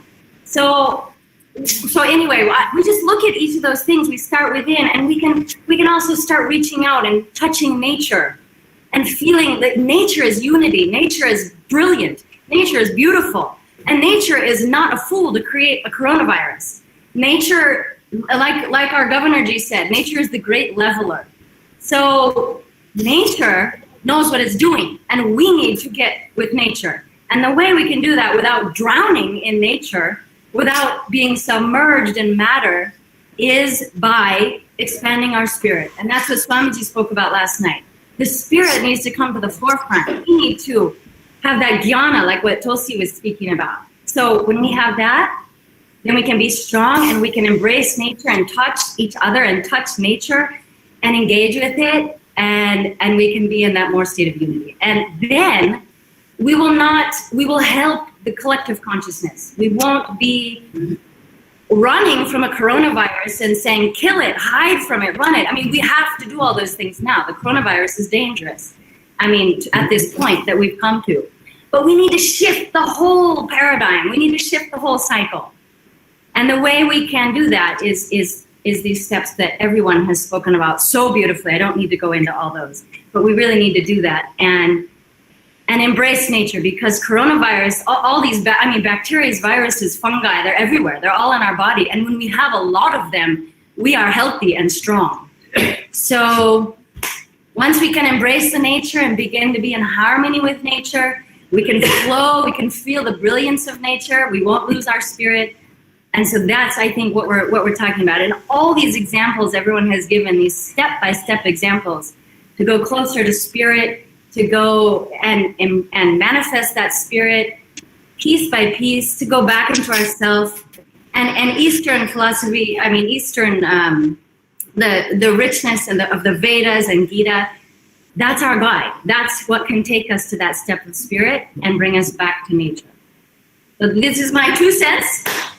You took me totally by surprise, Gopinathji. I hope this makes any sense to anybody, and I'm not run in circles. But anything else? I might have to wait till later.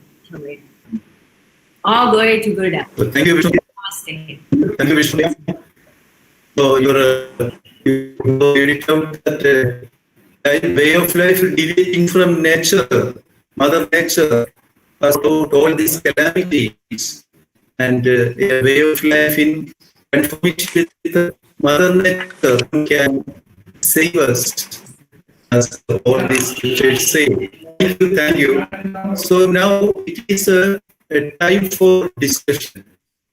So if I feel that at least today we can have some 15 minutes fruitful discussion, because Professor Srigalayam Nair and all others have made brilliant students focusing basic issues, basic philosophical and practical issues.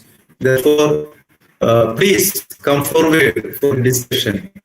And I hope we can start with Dr. Kumar, discussion.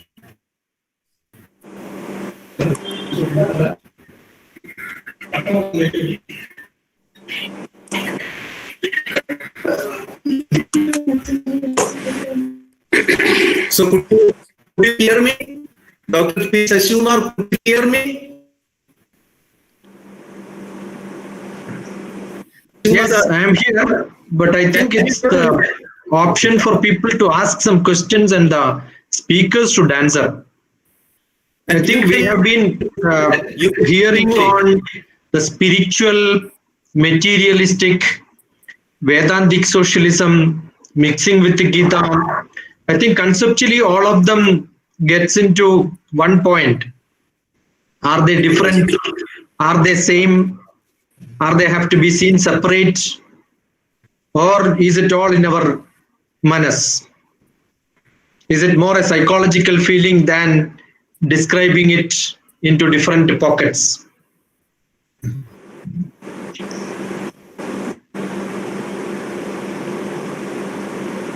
Professor Srigalan?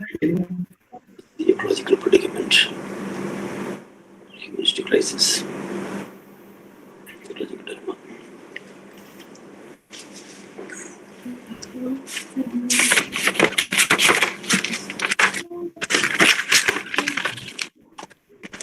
Hello, can you hear me?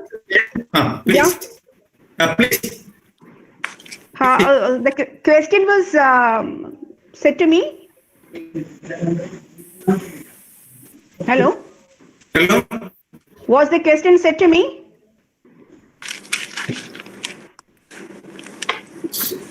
So Hello?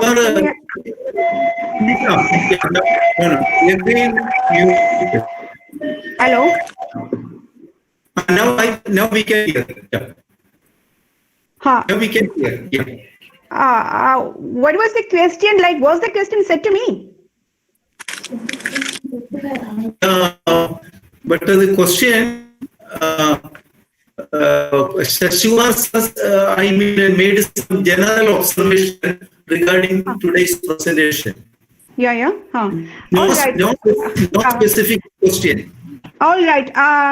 Okay. I heard Dr. Shashikumar trying to, synthesize almost all the presentations, driving towards the point that we need to, as I have said in my presentation, that probably the positive science will have to enlarge its witsource and embrace deeper ontologies, which has been, as he has truly said, has been resonated even in other presentations who spoke after me.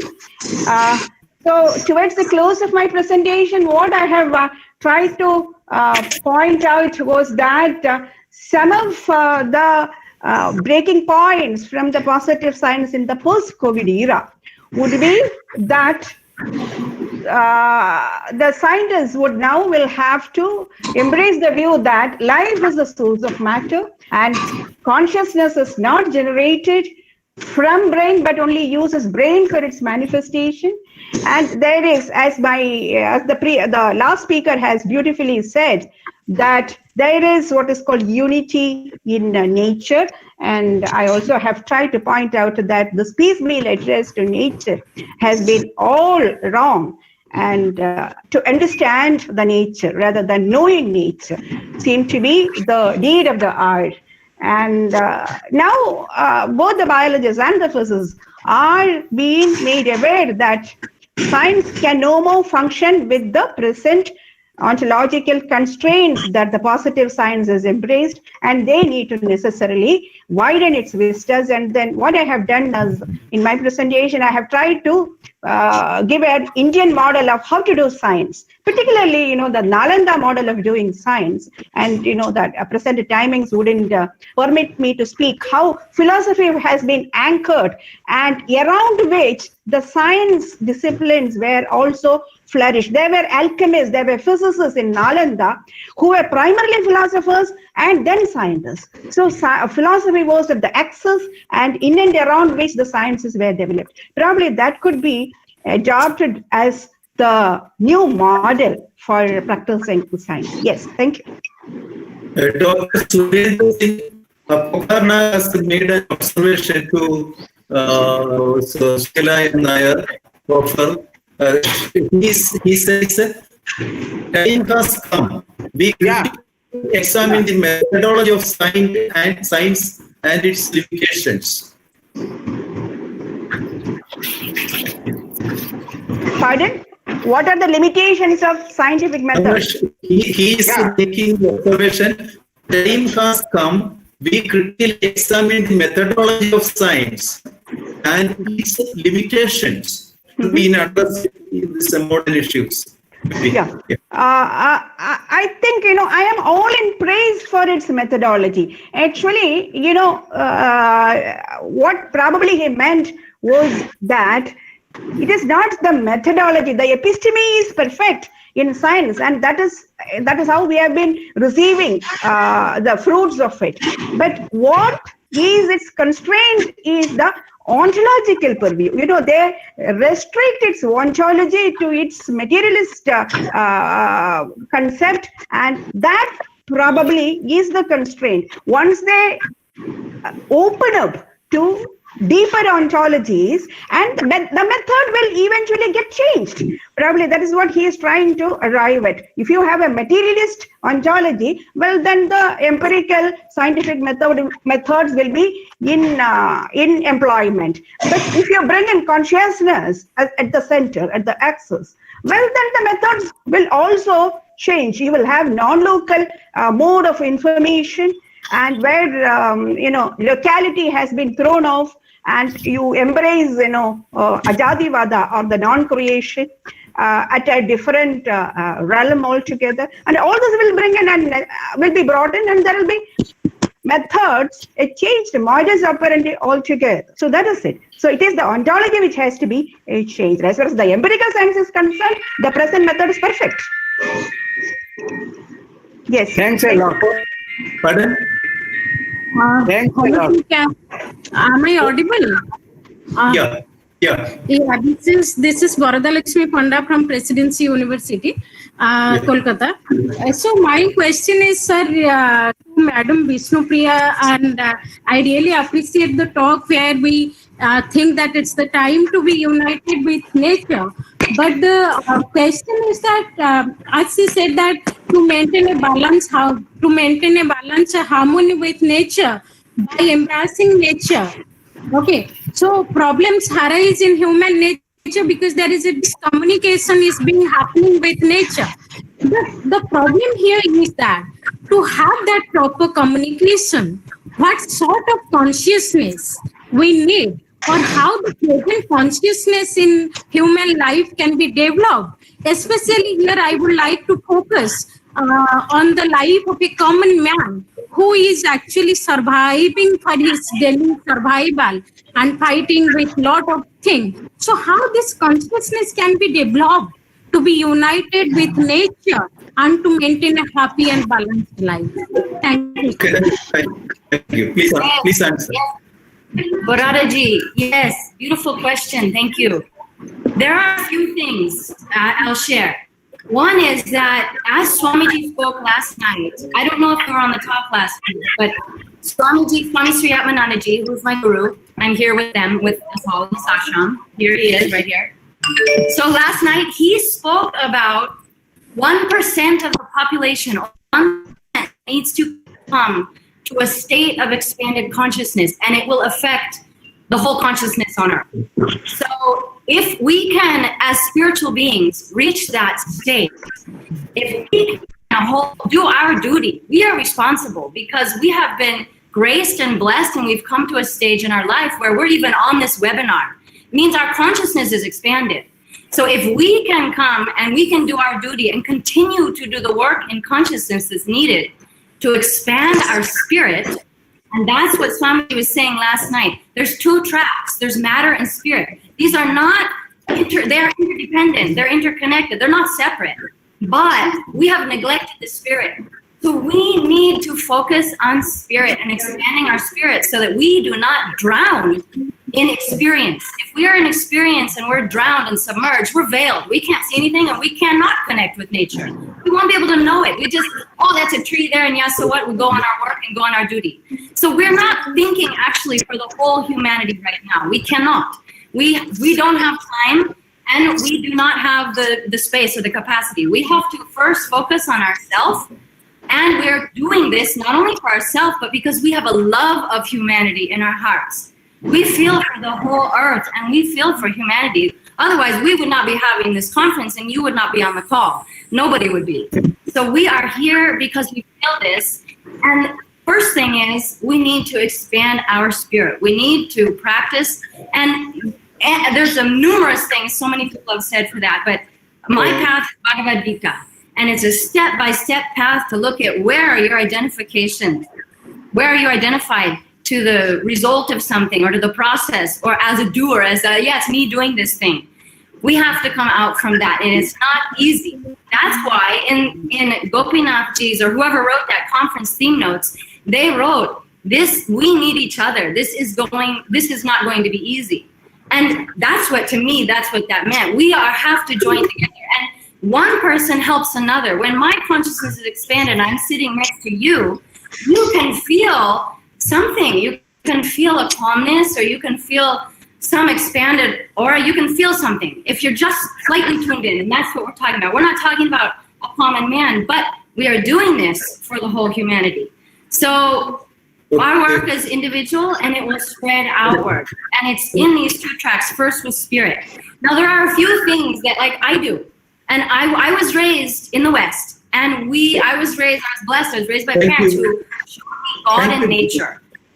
Thank you. Yes, so you can focus in nature, Bharataji, in certain ways. You can contact me afterwards. Time is running, but that's the gist. Yes? Gopinathji? Thank you. Thank you so much. Thank you. Does that hope that answers your question? Is it a question or an observation? Sir, Yeah, please. Yeah. So she has made an observation, I feel. Professor Srilana, what do you say?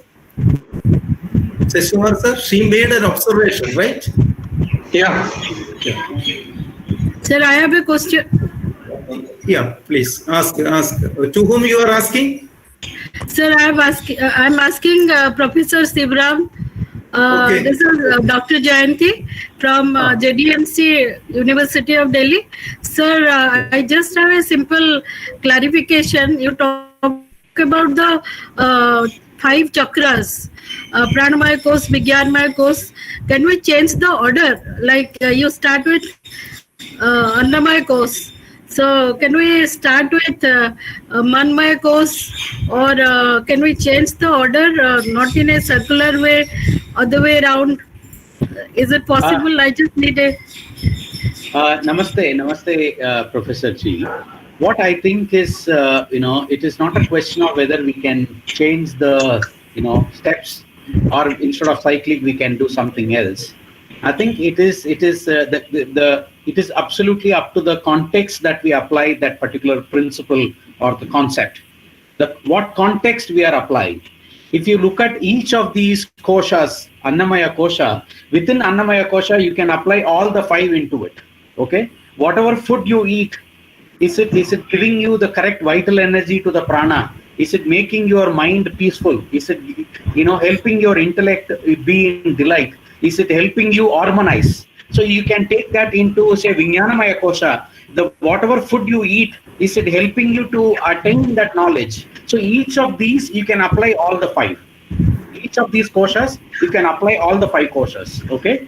So it is all about ultimately what we want, whether we interpret it spiritually, all the 5 koshas, or if we look at it in a different way, in a different dimension, ultimately what we want is the harmony in everything. Harmony at the individual level across all koshas, they all must be in harmony. Harmony within the family, harmony within the group, harmony at a social context. So as long as we are able to achieve that harmony, if we interpret it in the context of harmony, I think I would personally believe that we can apply it in any which way. Okay, thank you, sir. Thank you. Thank you.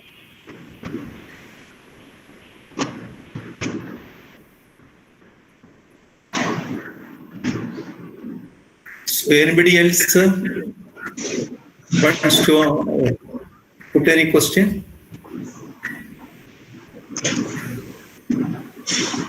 Generally, the Panchakosha is explained as Annamaya, Pranamaya, Manonmaya, Vijnanamaya, Anandamaya, in that order. Why this? If you look at Saptashuddhi, Annamaya, Pranamaya, Manonmaya, Vijnanamaya, Anandamaya Kosha, Me Shuddhyandam. That is the order in which it is generally said. And Anna is not the food what we eat. Anna is the body itself. And therefore, nothing is inside our body. It is around the body. That is what makes the Jiva Kosha or the life force energy. That is what is the aura. So it's actually not inside Anna. It is from Anna, the body, to externally to the largest Anandamaya Kosha at the extreme outside. In the chat, I am putting some YouTube links where it is explained with a little more explanation. If you want, you can look at it. Thank you, sir. Thank you. So, hello. I have a question. I am from Nagaon College. Please ask. Hello? Please ask. To whom you are my question is to, I am from Nagaon College, and my question is to Venerable Mora Gulla Gama. Yes. So, namaste. Namaste, Bhante. Yeah, so, namaste. In this pandemic, particularly, this actually Buddha asked us to let go of what are unyielding. Okay, that is what that is not yielding, we should let go of. Now, at this present situation, the unnecessary stress or whatever that we are taking, that we should let go of. But at the same time, he said that we have to live out the moment. So, so my question is, at this time, how we have to practice live out the moment? Thank you. Yeah. Actually, so I mentioned you, I explained you. So we have to always mindfulness, consciousness. Okay. So we have to live in the present moment. So sometimes we think everything in the past. Okay, the past is gone and the future is still not come. So therefore, we have to live in the present moment. So that is why we have to always adjust to the present situation. Okay, that is my idea. So if we do everything in mindfully according to the present situation, so that is enough. That is my idea. So the Buddha always mentioned live in the present moment. Okay. So that is not normal. So according to the coronavirus, we have to follow some guidelines given by the World Health Organization. But I think that if we eradicated coronavirus totally, another thing will come.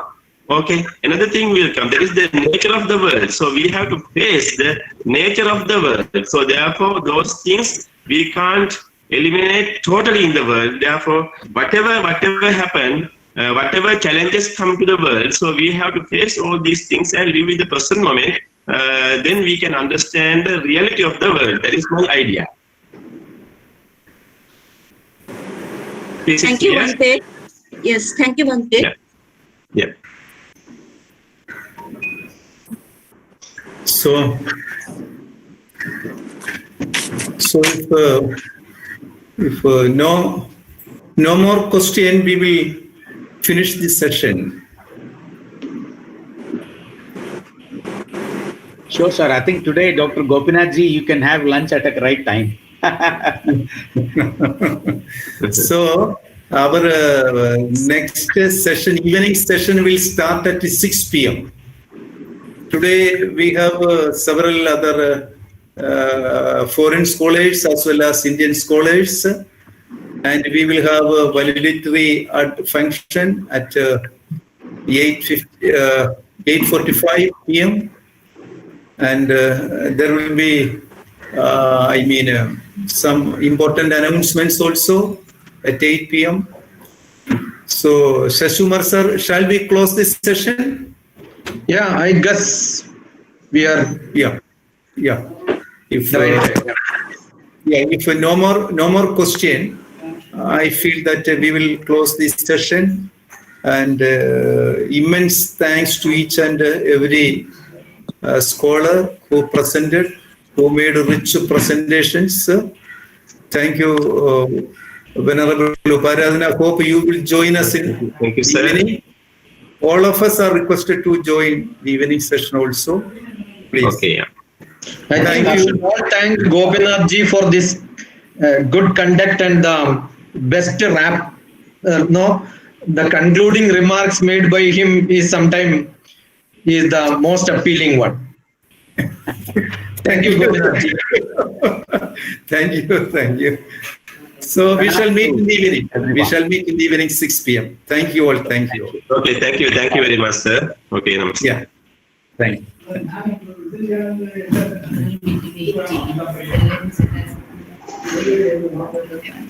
Thank you. Thank you, sir. Thank you.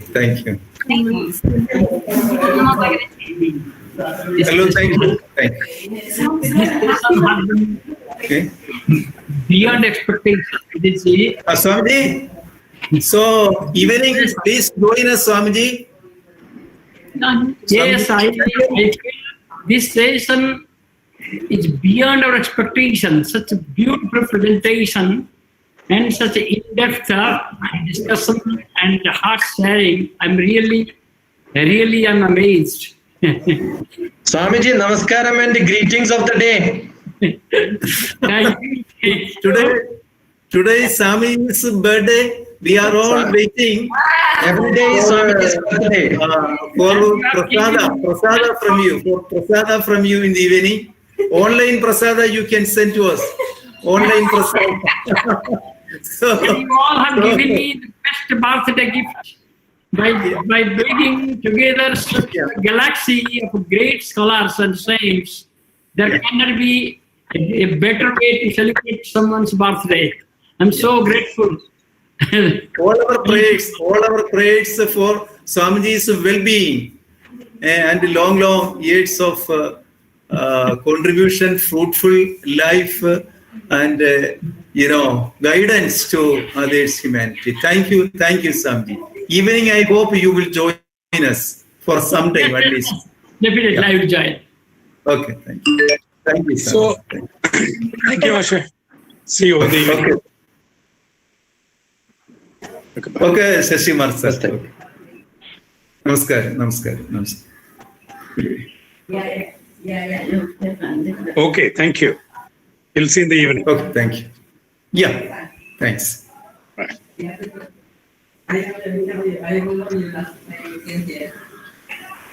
Now I went to my house. This way, this river. Yeah.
I